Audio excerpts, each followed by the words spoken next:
ஆண்டவர் நமக்கு கிருபை தந்தார். கர்த்தருடைய நாமத்திற்கு மகிமை ಉಂಟಾவதாக. ಅನೇಕ ವಾಕ್ಯಗಳನ್ನು ಓದುವುದಕ್ಕೂ ಕೇಳುವುದಕ್ಕೂ ಧ್ಯಾನ ಮಾಡುವುದಕ್ಕೂ ಪ್ರೀತಿಯನ್ನು ಕುರಿತು ನಾವು ಧ್ಯಾನ ಮಾಡಿದ್ದೇವೆ. தேவ பிள்ளைகள் வந்து அனுதினமும் தேவ வசனங்களை கேட்டார்கள். ದೇವರ ಮಕ್ಕಳು ಅನುದಿನವೂ ಬಂದು ದೇವರ ವಾಕ್ಯಗಳನ್ನು ಕೇಳಿದ್ದಾರೆ. குருத்தோலை ஞாயிறன்றும் சில செய்தி ஆண்டவர் நமக்கு தந்தார். ಖರ್ಜೂರ ಗರಿಗಳ ಭಾನುವಾರದಂದು ಸಹ ದೇವರು ಕೆಲವು ವಾಕ್ಯಗಳನ್ನು ನಮಗೆ ಕೊಟ್ಟಿದ್ದಾರೆ. குட் ஃப்ரைடே நல்ல வெள்ளி அன்றைக்கும் ஒரு நல்லதொரு வார்த்தைகளை சாபத்திலிருந்து பாவத்துக்கு யார் காரணம், சாபத்துக்கு யார் காரணம், ஆண்டவர் எப்படி தன்னை தியாகமாய் ஒப்பு கொடுத்து ஒரு மீட்பை கட்டளையிட்டார் என்ற செய்தியை பெரிய வெள்ளி அன்று குட் ஃப்ரைடே அன்று நாம் கேட்டோம். இதை நல்லா கேட்டு உணர்ந்து நாம ஒப்பு கொடுத்தால் ஆவிக்குரிய வாழ்க்கையில் தடுமாறாம இயேசு கிறிஸ்துவுக்காக வாழ ஒப்பு கொடுக்க முடியும். அவர் நமக்கு அந்த பலனை கொடுப்பார். ಶುಕ್ರವಾರದಂದು ಸಹ ದೇವರ ವಾಕ್ಯವನ್ನು ನಾವು ಕೇಳಿದ್ದೇವೆ. ನಮ್ಮ ಶಾಪದಿಂದಲೂ ಪಾಪದಿಂದಲೂ ಇದ್ದಂತ ನಮಗೆ ಯೇಸು ಕ್ರಿಸ್ತನು ತನ್ನ ರಕ್ತವನ್ನು ಸುರಿಸಿ ವಿಮೋಚನೆಯನ್ನು ಕೊಟ್ಟರು. ಯಾಕೆಂದರೆ ನಾವೆಲ್ಲರೂ ಜೀವಂತವಾಗಿ ಇರುವುದಕ್ಕಾಗಿ ಈ ವಾಕ್ಯಗಳನ್ನು ಕೇಳಿದಂತ ನಾವು ಯೋಚಿಸಿ ದೇವರಿಗಾಗಿ ಜೀವಿಸಲು ಸಾಧ್ಯವಾಗುತ್ತದೆ. இந்த ஞாயிற்றுக்கிழமை நான் பேசணும். எனக்கு பேச்சு வரலன்னா, வசன தெளிவுலன்னா நான் விட்டுருவேன், நானே விட்டுருவேன். புரியுதா உங்களுக்கு? இந்த கை காலெல்லாம் நடுங்க ஆரம்பிச்சிச்சுன்னா, எனக்கு இந்த உதடெல்லாம் ஒரு மாதிரி, உதடு வாய் ஒரு மாதிரி ஆயிடுச்சுன்னா, என் பல்லெல்லாம் விழுந்து உங்களுக்கு பேச முடியலங்கிற அளவுக்கு ஆயிட்டா, நீங்க சொல்லணுங்கிற அவசியம் நானே உட்கார்ந்து விடுவேன். எத்தனை பேர் சந்தோஷம் அப்படி உட்கார்ந்துருங்கய்யான்னு தோத்துறையாவா?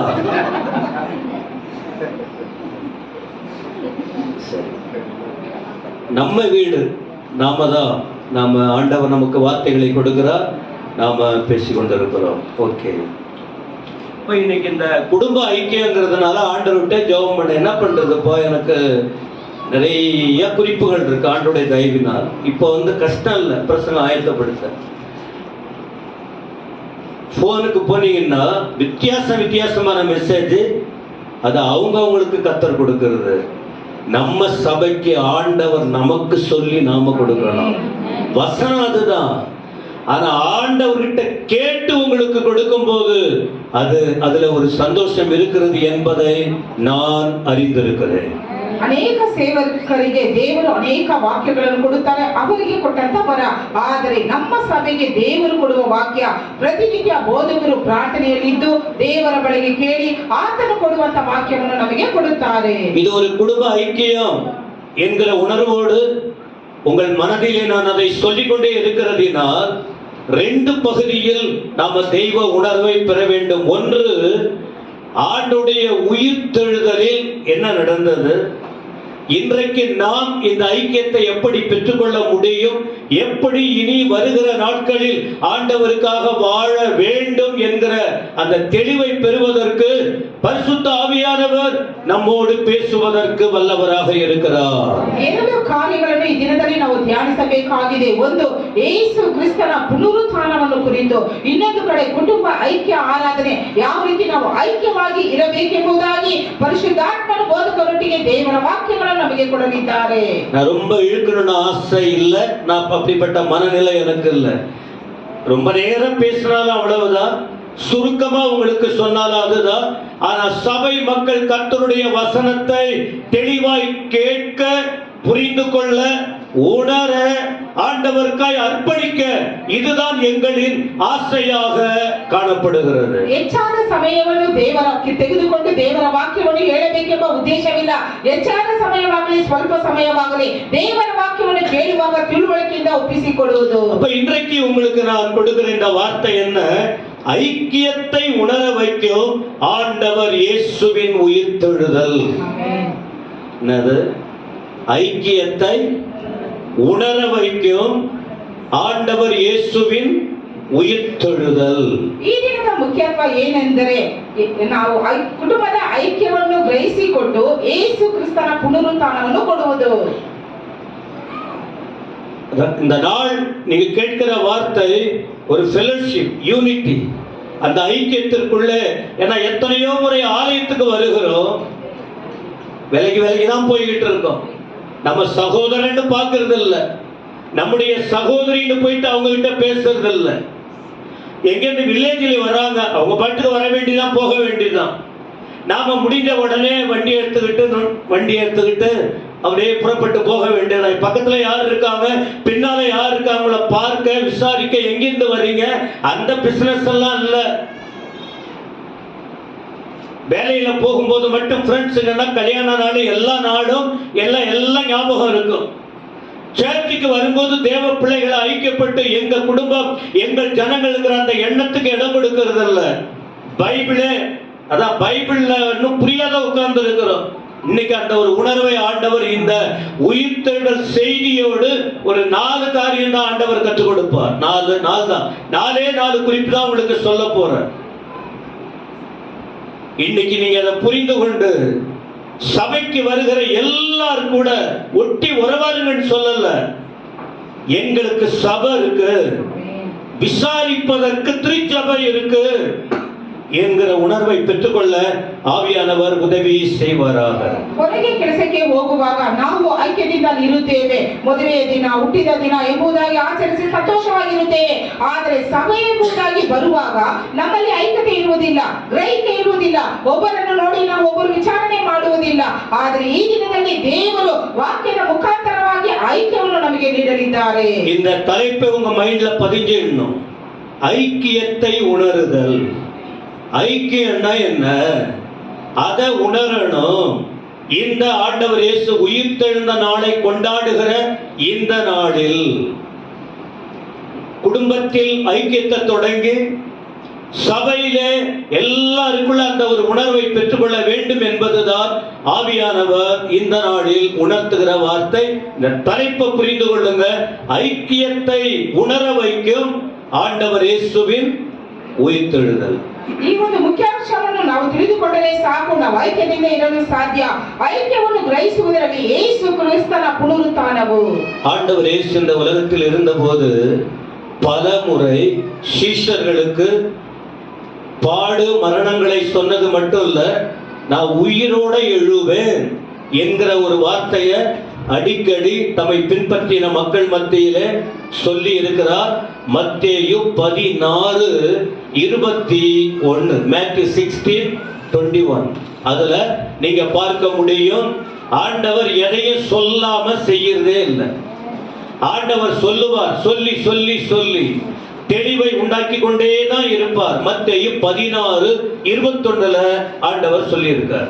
ಮತ್ತಾಯನು ಬರೆದ ಸುವಾರ್ತೆ 16ನೇ ಅಧ್ಯಾಯ 21ರಲ್ಲಿ ಯೇಸು ಕ್ರಿಸ್ತನು ಜೊತೆಗಿದ್ದ ಶಿಷ್ಯರಿಗೂ ಜನರಿಗೆ ಹೇಳಿರೋದು, ಬರೀ ನಾನು ಬಾಧೆಗಳನ್ನು ಕಷ್ಟಗಳನ್ನು ಅನುಭವಿಸುವುದು ಮಾತ್ರವಲ್ಲ, ಸತ್ತು ಊನಲ್ಪಟ್ಟು ಮತ್ತೆ ಜೀವಿತನಾಗಿ ಎದ್ದೇಳುತ್ತೇನೆ ಎಂಬುದಾಗಿ. தாம் எருசலேமுக்கு போய் மூப்பராலும் பிரதான ஆசாரியராலும் வேத பாரகராலும் பல பாடுகள் பட்டு கொலையுண்டு 3ஆம் நாளில் எழுந்திருக்க வேண்டும் என்பதை தம்முடைய சீஷர்களுக்கு சொல்ல தொடங்கினார். தம்மோடு கூட இருக்கிறவர்களுக்கு நம்பிக்கை வரும்படியாய், நாம் மரணம் பிரச்சனை வந்தாலும் நாம் உயிரோடு இருக்கிறவர் என்பதை உணர்த்தும்படி அவர்கள் மனதை உறுதிப்படுத்த ஆண்டவர் சொல்லிக் கொண்டே வந்தார். ಅಂದಿನಿಂದ ಯೇಸು ಕ್ರಿಸ್ತನು ತಾನು ಯೆರೂಸಲೇಮಿಗೆ ಹೋಗಿ ಅಲ್ಲಿ ಹಿರಿಯರಿಂದಲೂ ಮಹಾಯಾಜಕರಿಂದಲೂ ಶಾಸ್ತ್ರಿಗಳಿಂದಲೂ ಬಹು ಕಷ್ಟವನ್ನು ಅನುಭವಿಸಿ ಕೊಲ್ಲಲ್ಪಟ್ಟು 3ನೆಯ ದಿನದಲ್ಲಿ ಜೀವಿತನಾಗಿ ಎಬ್ಬಿಸಲ್ಪಡಬೇಕೆಂದು ತನ್ನ ಶಿಷ್ಯರಿಗೆ ತಿಳಿಸುವುದಕ್ಕೆ ಪ್ರಾರಂಭ ಮಾಡಿದನು. லூக்கா 20ஆம் அதிகாரமும் 18-19 வசனம். லூக்கா 20:18-19 இந்த வார்த்தைகள் முன்பு சொல்லப்பட்டதை போல இன்னும் விரிவா ஆண்டவர் சொல்லி இருக்கிற வார்த்தையை நீங்க பார்க்க முடியும். ಲೂಕನು ಬರೆದ ಸುವಾರ್ತೆ 20ನೇ ಅಧ್ಯಾಯ 18-19 ವಚನಗಳಲ್ಲಿ ಸಹ ಈಗ ಓದಿದ ವಾಕ್ಯದಲ್ಲಿ ಅನೇಕ ವಿವರವಾಗಿ ಬರೆಯಲ್ಪಟ್ಟಿದೆ. மத்தேயு 28ஆம் அதிகாரம் 6ஆம் வசனத்திலே பார்க்கும்போது ஆண்டவர் எப்படி சொன்னாரோ அப்படியே, இதை நீங்க கவனிக்கணும். ஆண்டவர் ஒரு வார்த்தை சொன்னால் அதை மாற்றுகிறவர் அல்ல.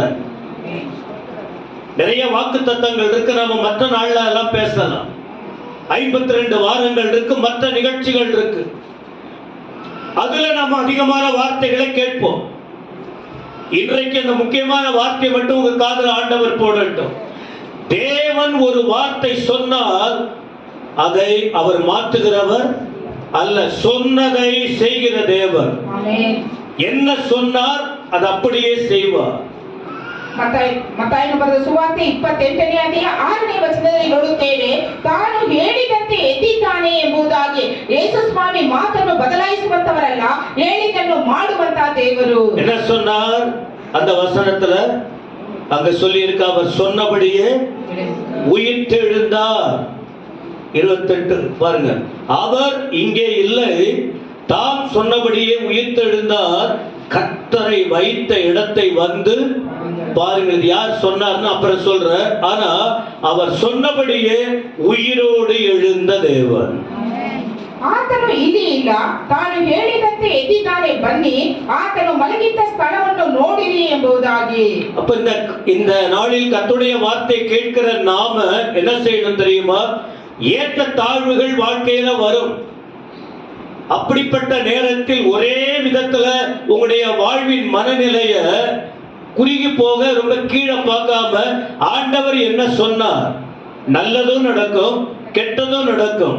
அந்த நேரத்துல தேவன் என்ன சொல்லி இருக்கிறார், அந்த வசனத்தின் ஞாபகம் சபை மக்களுக்கு இருக்கணும். இந்த வசனத்தை குறித்த ஞாபகம் நமக்கு இருந்தால் தடுமாற்றம் வரலாம், சரியா கூட போகலாம். அந்த நேரத்தில் இந்த வார்த்தையை பிடித்துக் கொண்டு நாம் தைரியமாய் முன்னேற முடியும். சத்தமா ஆமென் சொல்லுங்க. கொஞ்சம் கண்ணு உறங்குற போல தெரியுது. பெரிய வழி அன்னைக்கு அப்படி இருந்தாங்களா? யாராவது அப்படி யாராவது இருந்தீங்களா? இல்ல இருந்திருப்பீங்க. ஏன்னா நாங்க நிக்கலையே, நாங்க நிக்கல. கண்ணை தரங்க, கண்ணை மூடி வசனம் கேட்காதீங்க. தேவ வசனத்தை, அவர் சொன்ன வார்த்தையை ஞாபகத்திலே வைத்துக் கொள்ள வேண்டும். பிரியமானவர்களே, ನಮ್ಮ ಜೀವಿತದಲ್ಲಿ ಅನೇಕ ಹೆಚ್ಚು ಕಡಿಮೆಯ ಕಾರ್ಯಗಳು ಸಂಭವಗಳು ಬರುತ್ತದೆ, ಆದರೆ ನಾವು ಅದರಲ್ಲಿ ಕುಗ್ಗಿ ಹೋಗಬಾರದು. ದೇವರು ಹೇಳಿದಂತ ವಾಕ್ಯಗಳನ್ನು ನೆನಪಿನಲ್ಲಿ ಇಟ್ಟುಕೊಳ್ಳಬೇಕು. வெளிப்படுத்தின விசேஷம் முதல் அதிகாரம் 17-18 வசனம். வெளிப்படுத்தல் 1:17-18 ஆண்டவர் யோவானுக்கு சொல்லும் போது அங்கே சீஷர்கள்கிட்ட சொன்னார், ஆனா இங்கேயும் விசேஷமா சொல்லி கொடுக்கிறார். வெளிப்படுத்தல் 1:17-18 நான் அவரை கண்டபோது செத்தவனைப் போல அவருடைய பாதத்தில் விழுந்தேன்.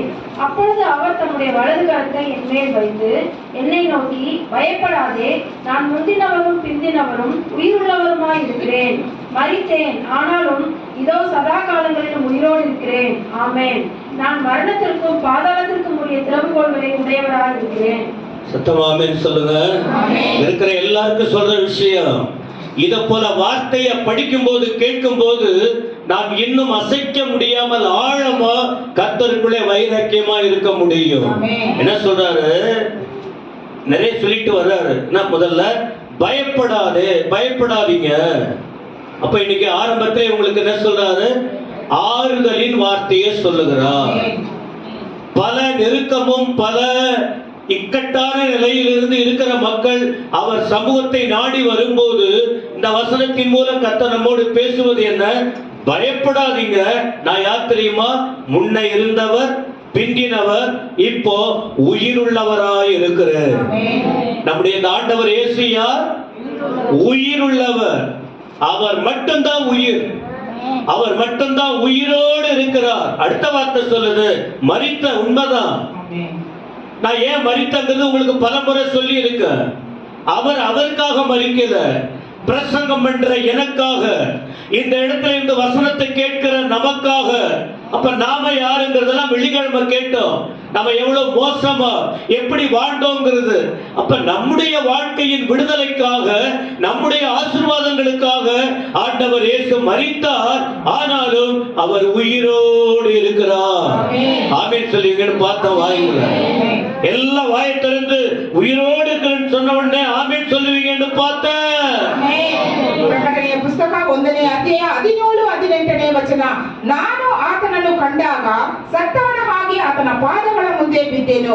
ಆತನು ತನ್ನ ಬಲಗೈಯನ್ನು ನನ್ನ ಮೇಲಿಟ್ಟು, ಹೆದರಬೇಡ, ನಾನು ಮೊದಲನೆಯವನು ಕಡೆಯವನು ಸದಾ ಜೀವಿಸುವವನು ಆಗಿದ್ದೇನೆ, ಸತ್ತವನಾದೆನು ಮತ್ತು ಇಗೋ ಯುಗ ಯುಗಾಂತರಗಳಲ್ಲಿಯೂ ಬದುಕುವವನಾಗಿದ್ದೇನೆ. ಈಗ ಮೊದಲನೇ ಕಾಲ ದೇವರು ನಮ್ಗೆ ಹೇಳುವಂತದ್ದು, ಭಯ ಪಡಬೇಡಿರಿ, ಅಂದ್ರೆ ಆದರಣೆಯನ್ನು ಕೊಡುವಂತ ದೇವರು. வெள்ளிக்கிழமை ஆண்டுடைய வார்த்தையை கேட்டோமே, கேட்டு என்ன பண்ணாங்க? இயேசு கிறிஸ்து சிலுவையிலே தொங்கி அவர் 7 வார்த்தைகளை சொன்னதாகவும் அதன் பிறகு அவர் ஜீவனை விட்டார், உயிரை விட்டுட்டார் என்பதோடு அந்த கூட்டம் முடித்தோம். ಶುಭ ಶುಕ್ರವಾರದಂದು ದೇವರ ವಾಕ್ಯ ನಾವು ಕೇಳಿದ್ದೇವೆ. ಯೇಸು ಸ್ವಾಮಿ ಬಾಧೆಗಳನ್ನು ಅನುಭವಿಸಿ ಶಿಲುಬೆಯ ಮೇಲೆ ಪ್ರಾಣ ಬಿಡುವುದಕ್ಕೆ ಮುಂಚಿತವಾಗಿ 7 ಮಾತುಗಳನ್ನು ಹಾಡಿ ತನ್ನ ಜೀವವನ್ನು ಬಿಟ್ಟನು ಎಂಬುದಾಗಿ ಕೇಳಿದ್ದೇವೆ. நீங்க பிறகு பார்த்தீங்கன்னா சனிக்கிழமை, வெள்ளிக்கிழமை சாயந்தரம், சனிக்கிழமை ஆண்டவர் இயேசு அதுக்குள்ள மரிச்சிட்டார். அப்படின்னா 2000 வருஷத்துக்கு முன்ன, நேற்று முந்தின அல்ல, 2000 வருஷத்துக்கு முன்ன நடந்த சம்பவத்தை தான் வேதத்தில் எழுதி வைத்து நம் தேவன் எப்படிப்பட்டவர் என்பதை இந்த வசனத்தை பார்த்து புரிந்து நாம் வளருவதற்காக, பிடித்துக் கொள்வதற்காக எழுதி வைத்திருக்கிறார். அப்ப வெள்ளிக்கிழமை அவர் இப்ப அந்த கொளுத்து வெயில்ல சிலுவையிலே தொங்கி அவர் அந்த வார்த்தைகளை சொல்லி, அப்புறம் ஈட்டியாதை குத்தி விழாவில் ரத்தம் தண்ணீர் கடந்து வர, அப்புறம் அவருடைய உயிரை விட்டதாக வேதத்தில் படிக்கிறோம். 2000 ವರ್ಷಗಳ ಹಿಂದೆ ಯೇಸು ಸ್ವಾಮಿ ಅನುಭವಿಸಿದ ಕಾರ್ಯಗಳನ್ನು ಸತ್ಯವೇದದಲ್ಲಿ ಬರೆಯಲ್ಪಟ್ಟಿದೆ. ಯಾಕೆಂದರೆ ನಾವು ಕೇಳಿ ಗ್ರಹಿಸಿ ಆತನಿಗಾಗಿ ಜೀವಿಸಬೇಕೆಂಬ ಉದ್ದೇಶದಿಂದ.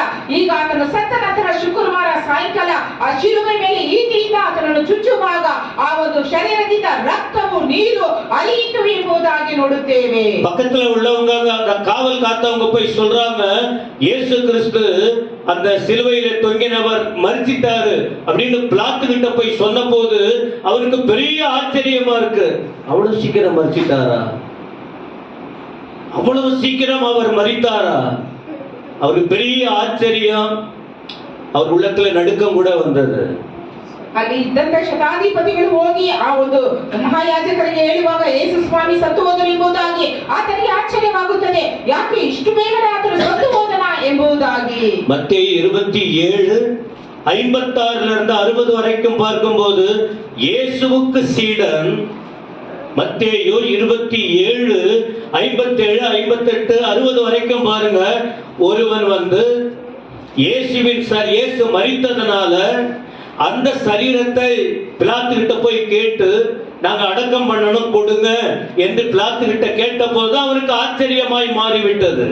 ಮತ್ತಾಯನು ಬರೆದ ಸುವಾರ್ತೆ 27ನೇ ಅಧ್ಯಾಯ 57ರಿಂದ 61 ವಚನವನ್ನು ಓದುವಾಗ, ಆತನು ಯೋಸೇಫನೆಂಬ ಒಬ್ಬ ಮನುಷ್ಯನು ಬಂದು ಶಿಷ್ಯನಾಗಿದ್ದನು. ಅವನು ಬಂದು ಯೇಸು ಸ್ವಾಮಿಯ ಶರೀರವನ್ನು ಕೊಡು ಎಂಬುದಾಗಿ ಕೇಳುವಾಗ ಆತನಿಗೆ ಈ ವಿಷಯ ತಿಳಿಯಿತು ಎಂಬುದಾಗಿ ನೋಡುತ್ತೇವೆ. யோசேப்பு ஆண்டவர் சரீரத்தை வாங்கி, அந்த சரீரம் எப்படி இருந்தது? தலையில் இருந்து கால் வரைக்கும் ரத்தத்தால் நிறைந்து, எவ்வளவு காயம் எல்லாம் வந்து விவரித்து சொல்ல கஷ்டமா இருக்குது. அந்த யோசேப்பு வாங்கிட்டு போயிட்டு அந்த சரீரத்தை, ஆண்டவர் சரீரத்தை நல்லா சுத்தப்படுத்தி புது துணியை வாங்கி தான் வெட்டி இருந்த தன்னுடைய சொந்த கல்லறைய ஆண்டவரை அடக்க செய்வதற்கு ஒப்பு கொடுத்தார். இதை மட்டும் உங்களுக்கு செய்தி கொடுத்தா நிறைய நாம பேச முடியும். நான் பேசியிருக்கேன் ஒரு முறை. யோசேப்பு தன்னையும் தனக்குட்பட்ட எல்லாத்தையும் ஆண்டவருக்காக எப்படி அந்த ஸ்திரீ தன்னுடைய தைலத்தை ஆண்டவருடைய அடக்கத்திற்கு காரணமா கொடுத்தாலோ, முன்னாடி முந்தி கொண்டாலோ, அதை போல இந்த யோசேப்பு சீடனும் ஐஸ்வர்யவானும் இந்த யோசேப்பு ஆண்டவரை அடக்கம் பண்ணுவதற்கு எவ்வளவு தியாகம் பண்ணினார் என்கிற விஷயத்தை ஒரு செய்தியை நம்ம படிக்க முடியும். ஒரு ஞானத்துக்காக இதை உங்களுக்கு சொல்லிக் கொண்டிருக்கிறேன். ಯೇಸು ಸ್ವಾಮಿ ಸಾಯುವುದಕ್ಕೆ ಮುಂಚಿತವಾಗಿ ಮರಿಯಳು ಯಾವ ರೀತಿ ಆ ಒಂದು ಜಟಮಾಂಸಿ ತೈಲವನ್ನು ತಂದು ಆತನ ಪಾದಕ್ಕೆ ಸುರಿದು ಯಾವ ರೀತಿ ತೊಳೆದಳು, ಸಿದ್ಧಪಡಿಸಿದಳು. ಈಗ ನೋಡುವುದಾದ್ರೆ ಯೋಸೇಫನು ಆ ಒಂದು ಶರೀರವನ್ನು ತೆಗೆದುಕೊಂಡು ಬಂದು ಯಾವ ರೀತಿ ಅಂದ್ರೆ ರಕ್ತದಿಂದ ತುಂಬಿದಂತಹ ಶರೀರವನ್ನು ತಾನು ಹೊಸ ನಾರು ಮಡಿಯಲ್ಲಿ ಸುತ್ತಿ ಬಂಡೆಯಲ್ಲಿ ತೋಡಿದ ಹೊಸ ಸಮಾಧಿಯಲ್ಲಿ ಇಟ್ಟರು ಎಂಬುದಾಗಿ ನೋಡುತ್ತೇವೆ. வெளியில இருக்கிறவங்களா வசனம் கவனிக்கிறீங்களா? அடிக்கடி நான் சொல்லக்கூடாது. ஏன் தெரியுமா? அங்க போறவங்க வரவங்களை பார்த்துக்கிட்டு உங்க கவனம் வேற எங்கேயோ இருக்கு, அது வேண்டாம். நீங்க அங்க இருக்கிற, நீங்க இங்க வசனத்துக்கு கவனம் கொடுத்தால்தான் நீங்க கர்த்தருக்காக வாழ முடியும். அடிக்கடி நான் சொல்லிக்கிட்டு இருக்க வேண்டிய அவசியம் இல்லை. தொடர்ந்து தேவ வார்த்தையை நாம கேட்போம். ದೇವರ ವಾಕ್ಯವನ್ನು ಕೇಳುವುದಕ್ಕೆ ನಾವೆಲ್ಲರೂ ಸಿದ್ಧರಾಗಿರಬೇಕು. ಆ ಕಡೆ ಈ ಕಡೆ ನೋಡದೆ ನಮ್ಮ ಗಮನವು ದೇವರ ಕಡೆಗೆ ಇರಬೇಕು. அதன் பிறகு பாருங்கள் என்ன நடந்து. இப்ப இயேசு கிறிஸ்து கல்லறையில் அடக்கம் பண்ணப்பட்டு விட்டார். அடக்கம் பண்ணி மரித்தார், அடக்கம் பண்ணப்பட்டார். யோசேப்பு கொண்டு போயிட்டு ஆண்டவர் சரீரத்தை கல்லறையிலே வைத்ததாக பார்க்கிறோம். ಯೇಸು ಸ್ವಾಮಿ ಸತ್ತರು, ಅನಂತರ ಯೋಸೇಫನ ಶರೀರವನ್ನು ತಂದು ಸಮಾಧಿಯಲ್ಲಿ ಇಟ್ಟು ಸಮಾಧಿ ಮಾಡಿದರು ಎಂಬುದಾಗಿ ನೋಡುತ್ತೇವೆ. இப்ப நான் சொல்லி வருகிற விஷயம் என்ன தெரியுமா? உலக தோற்றம் முதல், அதாவது ஏதேன் தோட்டம் கூட வச்சுக்குவோம், அல்லது தூதன் கீழே தள்ளப்பட்டான் பாருங்க, வெள்ளிக்கிழமை கேட்டோமே, அன்றைக்கு கீழே விழுந்தவர் ஆண்டவர் இயேசுவின் மரண ஊழியத்திலும் மரணத்திலும் ஏன் இன்றைக்கு வரைக்கும் அவருக்கு நியாய தீர்ப்பு கிடைக்கிற வரைக்கும் ஆண்டவருக்கு விரோதியாகிய சத்துரு பல விதத்தில் அவன் காரியங்களை செஞ்சுக்கிட்டு தான் இருப்பான். அவனுடைய தந்திரத்தை நாம் புரிஞ்சுக்கலன்னா நம்முடைய ஆவிக்குரிய வாழ்க்கை பாதிக்கப்படும். நாம எச்சரிப்பாய் விழிப்பாய் வாழ்வதற்கு தான் ஆண்டவர் நம்மோடு இந்த வசனங்களை கொண்டு பேசிக்கிட்டு இருக்கிறார். எத்தனை பேருக்கு புரியுது? நான் சொல்லும் போது புரிஞ்சுக்கலாம். ಪರಲೋಕದಿಂದ ದೊಬ್ಬಲ್ಪಟ್ಟ ದೂತನು ಏನು ಮಾಡುತ್ತಾನೆ ಎಂಬುದಾಗಿ ನೋಡುವಾಗ ಆತನು ಕೆಟ್ಟ ಕಾರ್ಯಗಳನ್ನು ಮಾಡುವಂತವನಾಗಿರುತ್ತಾನೆ. ಆದರೆ ದೇವರ ಮಕ್ಕಳಾಗಿರುವಂತ ನಾವು ಆತನ ಮಾತಿಗೆ ಕಿವಿಗೊಳ್ಳದೆ ಆತನನ್ನು ಬಿಟ್ಟು ಬಿಟ್ಟು ದೇವರ ಬಳಿಯಲ್ಲಿ ಹಿಡಿದುಕೊಳ್ಳಬೇಕೆಂಬುದಾಗಿ ಹೇಳುತ್ತೇವೆ. மத்தேயு 27:62க்கு பிறகு சில வார்த்தைங்க 66 வரைக்கும் படிச்சு பாருங்க. மத்தேயு 27ஆம் அதிகாரம் 62லிருந்து 66 வரைக்கும் படித்து பாருங்க. ஒரு சம்பவம் அங்கே நடக்கிறதை பார்க்க முடியும். ಮತ್ತಾಯನ ಬರೆದ ಸುವಾರ್ತೆ 27ನೇ ಅಧ್ಯಾಯ 62ರಿಂದ 66ರವರೆಗೂ ಓದುವಾಗ ಇಲ್ಲಿ ಒಂದು ಕಾರ್ಯವು ನಡೆಯುವುದನ್ನು ನಾವು ನೋಡುತ್ತೇವೆ. பிரதான ஆசாரியர் பரிசேயர் பிலாத்தியனிடத்தில் வந்து, தியான கூட்டத்தில் அடிக்கடி நாம சொன்னோம், ஆண்டவரை நம்பி வருகிற ஒரு கூட்டம் இருந்தது. ஆண்டவருக்கு விரோதமாக எப்பவுமே விரோதமாய் தீமை செய்வதற்கு ஒரு கூட்டம் ஒரு நல்லவருக்கு பின்னாலே சுத்தி கொண்டே வந்ததை செய்தியின் வாயிலாக பல முறை நாம கேட்டு இருக்கிறோம். இன்றைக்கும் அதை விடுவதற்கு இல்லை. ನಾವು ಅನೇಕ ಸಾರಿ ದೇವರ ವಾಕ್ಯಗಳನ್ನು ಕೇಳುತ್ತಾ ಬರುತ್ತಿದ್ದೇವೆ. ಒಂದು ಗುಂಪು ಕೆಟ್ಟ ಕಾರ್ಯಗಳನ್ನು ಯೋಚನೆ ಮಾಡಿಕೊಂಡು ವಿರೋಧವಾಗಿಯೇ ಇತ್ತು. ಆದ್ರೆ ಇನ್ನೊಂದು ಗುಂಪು ದೇವರ ಮೇಲೆ ನಂಬಿಕೆ ಇಟ್ಟು ಆತನ ವಾಕ್ಯಗಳನ್ನು ಕೇಳುವುದರಲ್ಲಿ ಆಸಕ್ತಿ உள்ளவராಗಿ ಇದ್ದರು. அவர் உயிரோட இருக்கும் போதுதான் உபத்திரவம் கொடுத்தாங்க. ஆனால் அவர் மரித்து போன போது கூட அவருடைய கெட்ட குணங்கள் பாருங்கள். எல்லாம் கவனிக்கிறீங்களா? இயேசு கிறிஸ்து உயிரோட இருக்கும் போதும் விட்டு வைக்கல. அவர் மரித்த போதும் அவர் பேரை கெடுக்கிறாங்க. எப்பவுமே அதான் நடக்குது பாருங்க. பேரை கெடுக்கிற அல்லது தீமை செய்கிற கூட்டம் எப்பவுமே இந்த தீமையுடைய நோக்கமா இருப்பதாக இங்கே அவர் மரித்த போது கூட அவர்கள் கிரியை காண முடிகிறது. ಯೇಸು ಸ್ವಾಮಿ ಜೀವಿತವಾಗಿರುವಾಗಲೂ ಆತನನ್ನು ಬಿಡಲಿಲ್ಲ. ಆದರೆ ಸತ್ತ ನಂತರನೂ ಅನೇಕ ಕಾರ್ಯಗಳನ್ನು, ವಿರೋಧವಾದ ಕಾರ್ಯಗಳನ್ನು, ಸೂಚಕ ಕಾರ್ಯಗಳನ್ನು ಮಾಡುವುದರಲ್ಲಿ ಅವರು ನಿರತರಾಗಿದ್ದಾರೆ. ரோம அதிகாரிகள் தான் அவங்க. இப்போ பிலாத்து கிட்ட, ரோம அதிகாரியாகிய பிலாத்து கிட்ட யூதர்களுக்கு பொறுப்பாய் இருக்கிற இந்த நபர்கள் இயேசு கிறிஸ்துவை குறித்து போயிட்டு பேச ஆரம்பிக்கிறாங்க. ರೋಮನರ ಅಧಿಕಾರಿಯಾಗಿರುವ ಪಿಲಾತನ ಬಳಿಗೆ ಮಹಾಯಾಜಕರು ಪರಿಸೇಯರು ಹೋಗಿ ಮಾತನಾಡುತ್ತಾರೆ. என்ன சொல்றான் பாருங்க. அந்த எத்தன் உயிரோட இருக்கும்போது அந்த என்ன வார்த்தையை உபயோகிக்கிறாங்க பாருங்க. நம்ம ஏசப்பாவை எவ்வளவு அழகா சொல்லிக்கிட்டு இருக்கிறோம். அந்த ஆண்டுடைய அன்பு, அந்த ஆண்டவர் நடத்தின விதம், அவரை குறித்து சொன்ன வார்த்தைகளை சொல்லி புகழ்ந்து ஆராதித்து கொண்டிருக்கிறோம். ஆனா இங்க யூதர்கள் சொந்த ஜனந்தான் பிலாத்து கிட்ட எப்படி ரிப்போர்ட் பண்றாங்க பாருங்க. அந்த எத்தன்னா என்ன? அந்த ஏமாத்துக்காரவன் இயேசுவுக்கு என்ன பேர் வைக்கிறான் பாருங்க. ஏமாத்துக்கார உயிரோட இருக்கும் போதே சொன்னா 3 நாளைக்கு பின்பு எழுந்திருப்பேன் என்று சொன்னது எங்களுக்கு மறக்கல. அதை கூட எதிரியா விரோதமா பார்க்கிறவங்க கூட ஆண்டவர் உயிரோட எழுந்திருப்பேன் சொன்ன வார்த்தை அவன் காதுல விழுந்தது ஞாபகம் இருக்கு. சொல்லிட்டு ஒருவேளை அவங்க கூட இருக்கிறவங்க கூட அவர் உயிரோட எழுந்தாண்டு பொய் செய்தியை பரப்பிடுவாங்க. அதனால போயிட்டு அந்த கல்லறையில காவல் காக்கணும் அப்படின்ட்டு போய் சொன்ன போது பிலாத்து சொல்றான், பிலாத்து அவங்க பொறாமையினால சொல்றாங்கன்னு தெரிந்தது. உடனே பிலாத்து சொல்றாங்க, உங்ககிட்ட ஆட்கள் நிறைய இருக்காங்களே, நீங்களே போயிட்டு அந்த கல்லறையை காவல் வைத்துக் கொள்ளுங்க. இல்ல இந்த வார்த்தையை நான் வார்த்தையா முன்ன சொல்லி கொடுத்திருக்கிறேன். இப்ப இந்த கொஞ்ச நேரத்துல அதை சொல்ல முடியல. ஆனா நீங்க படிங்க, அந்த வார்த்தைகளை சிந்திங்க. நம்ம ஆண்டவர் எப்படியெல்லாம் அவமானப்படுத்தப்பட்டு எவ்வளவு அந்த கடின பாதைக்குள்ளே போனார் என்பதை நாம் கவனத்தில் கொள்ள வேண்டும். ಈ ಬೆಳಗಿನ ಸಮಯದಲ್ಲಿ ನಾವು ಯೇಸು ಕ್ರಿಸ್ತನ ನಾಮವನ್ನು ಆತನನ್ನು ಸ್ತುತಿಸಿ ಆಡಿ ಆತನ ಹೆಸರನ್ನು ನಾವು ಪ್ರಖ್ಯಾತಿಪಡಿಸುತ್ತಿದ್ದೇವೆ. ಆದರೆ ಆ ಜನರು ಸ್ವಂತ ಯಹೂದ್ಯ ಜನರು ಏನು ಮಾಡಿದರು? ದೊರೆಯೇ, ಆ ಮೋಸಗಾರನು ಬದುಕಿದ್ದಾಗ ತಾನು 3 ದಿನದ ಮೇಲೆ ಹೇಳುತ್ತೇನೆ ಎಂಬುದಾಗಿ ಯೇಸು ಸ್ವಾಮಿ ಎಂತ ಒಳ್ಳೆಯ ಹೆಸರನ್ನು ಮೋಸಗಾರ ಎಂಬುದಾಗಿ ಹೇಳುತ್ತಾರೆ. ಅನಂತರ ಅವರು ಹೇಳುತ್ತಾರೆ, ನೀನು ಈ ರೀತಿ ಬಿಡುವುದು ಸರಿಯಲ್ಲ, ಇವನನ್ನು ಕಾವಲು ಕಾಯಬೇಕು ಎಂಬುದಾಗಿ ಹೇಳುವಾಗ ನಿಮ್ಮ ಬಳಿಗೆ ಜನರಿದ್ದಾರೆ, ನೀವು ಭದ್ರವಾಗಿ ಅದನ್ನು ಕಾಯಿರಿ, ಯಾಕಂದ್ರೆ ಕಲ್ಲಿಗೆ ಮುದ್ರೆ ಹಾಕಿ ಸಮಾಧಿಯನ್ನು ಭದ್ರ ಮಾಡಿರಿ ಎಂಬುದಾಗಿ ಹೇಳುತ್ತಾರೆ. சொன்னது போதும்னு சொல்லிட்டு போயிட்டு காவல் காக்குறாங்க கல்லறையில். என்ன காவல்? ஏசப்பா எங்க இருக்கிறாரு? கல்லறைக்குள்ள. இவங்க போயிட்டு கல்லை எடுத்து வச்சு ராத்திரி பகலா அப்படியே பார்த்து கொண்டே இருக்கிறாங்க. பிலாத்து கிட்ட கேட்டாங்க, பிலாத்து சொல்லிட்டார், நீங்க போய் பார்த்துங்க, அது உங்க பாடு, நம்ம வேலை அது இல்ல. சொன்ன உடனே இப்போ கல்லறைய காவல் காத்துக்கிட்டு இருக்காங்க. எப்போ? எத்தன் என்று சொன்னவர்கள், ஏமாத்துக்காரன் சொன்னவங்க, எப்பவுமே ஆண்டவரை விரோதமா பேசிக்கிட்டு இருந்தவங்க, குற்ற சாட்டிக்கிட்டு இருந்த கூட்டம் தான் இப்படிப்பட்ட செயல்களில் ஈடுபட்டதை பார்க்கிறோம். ಪಿಲಾತನ ಬಳಿಗೆ ಕೇಳುವಾಗ ಆತನು ಹೇಳುತ್ತಾನೆ, ನನಗೆ ಅದು ಗೊತ್ತಿಲ್ಲ, ಆದ್ರೆ ನೀವೇ ಹೋಗಿ ನೋಡಿಕೊಳ್ಳಿರಿ, ಕಾವಲು ಕಾಯಿರಿ ಎಂಬುದಾಗಿ ಹೇಳಿಬಿಡುತ್ತಾರೆ. ಆದ್ರೆ ಮೋಸಗಾರನು ಅನ್ಯಾಯಗಾರನು ಎಂಬುದಾಗಿ ಹೇಳಿದಂತ ಯಹೂದ್ಯ ಜನರು ಅನೇಕ ಕಾರ್ಯಗಳನ್ನು ಮಾಡಿದ್ದರಿಂದ ಜೀವಿತವಾಗಿದ್ದಾಗಲೂ ಆ ರೀತಿ ಮಾಡಿದರು. ಸತ್ತ ನಂತರ ಆತನಿಗೆ ವಿರೋಧವಾಗಿ ಮಾತನಾಡಿದರು. நான் உயிரோட எழும்புவேன்னு சொன்னாரு. இயேசு கிறிஸ்துவ கல்லறைக்குள்ள வச்சு அடைக்க முடியுமா?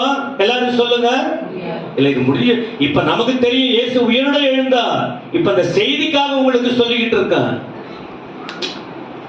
இது 2000 வருஷத்துக்கு முன்ன உள்ள விஷயத்தை இப்படி இருக்குன்னு உங்களுக்கு கோடிட்டு காட்டுறோம். இப்ப நமக்கு தெரியும் இயேசு உயிரோட இருக்கிறார். அதை நம்ம அனுபவிச்சுக்கிட்டு இருக்கிறோம். பைபிள் படிக்கும் போது, ஜெபம் பண்ணும் போது உயிருள்ள இயேசுவை அனுபவித்துக் கொண்டு இருக்கிறோம். ஆனால் இப்ப இந்த தொடர் நாட்கள் வந்ததனால எப்படி இந்த சம்பவங்கள் இருக்கு என்ற அந்த அறிவை பெற்றுக் கொள்வதற்காக இந்த வார்த்தை நம்ம வரிசையா படித்து வருகிறோம். 2000 ವರ್ಷಗಳ ಹಿಂದೆ ಎಲ್ಲಾ ಕಾರ್ಯಗಳು ನಡೆಯಿತು. ಆದರೆ ದೇವರ ವಾಕ್ಯಗಳನ್ನು ಓದುವಂತವರು, ಕೇಳುವಂತವರು, ಆತನ ಹೆಸರನ್ನು ನಾವು ಸ್ತುತಿಸುವಂತವರು ಯಾವ ರೀತಿ ನಡೆಯುತ್ತೆ ಎಂಬುದಾಗಿ ಜ್ಞಾಪಕ ಮಾಡಿಕೊಳ್ಳುತ್ತೇವೆ. சகலவற்றையும் படைத்த தெய்வத்தை ஒரு கல்லுக்குள்ள வச்சு, கல்லறைக்குள்ள வச்சு அதை அடக்கி வைக்க முடியுமா? சொல்லுங்க. ಸಕಲವನ್ನು ಸೃಷ್ಟಿ ಮಾಡಿದಂತ ದೇವರನ್ನು ಒಂದು ಕಲ್ಲಿನ ಬಂಡೆಯೊಳಗೆ ಇಟ್ಟು ಸಮಾಧಿ ಮಾಡಲು ಸಾಧ್ಯನಾ? அவரே சீஷர்கிட்ட சொன்னார், எல்லார்கிட்டையும் கூட இருக்கிறவங்ககிட்ட சொன்ன போது இவங்க காதுலயும் விழுந்திருக்கு. அப்படி இருக்கும் போது என்னதான் கல்ல வச்சு அடைச்சாலும், என்னதான் பத்திரப்படுத்தினாலும் கொஞ்ச நேரம் தான். ஆண்டவர் சொன்னால் சொன்னதுதான். அவர் உயிரோடு எழும்புகிற காரியத்தை ஒருவனாலும் மாற்ற முடியாது. ಶಿಷ್ಯರ ಬಳಿಗೆ ಹೇಳಿದಂತೆ ಎಲ್ಲಾ ವಿಷಯಗಳು ಈ ಜನರಿಗೂ ಕೇಳಿಸುತ್ತಿತ್ತು. ಆದರೆ ಈತನನ್ನು ಸಮಾಧಿ ಮಾಡಿದಲು ಜೀವಂತನಾಗಿರುವಂತ ಯೇಸು ಕ್ರಿಸ್ತನು ಒಂದು ದಿನವೂ ಸಮಾಧಿಯಲ್ಲಿ ಇರಲು ಸಾಧ್ಯವಿಲ್ಲ ಎಂಬುದಾಗಿ. உங்களுக்கு இதிலிருந்து சொல்ற வார்த்தை என்ன தெரியுமா?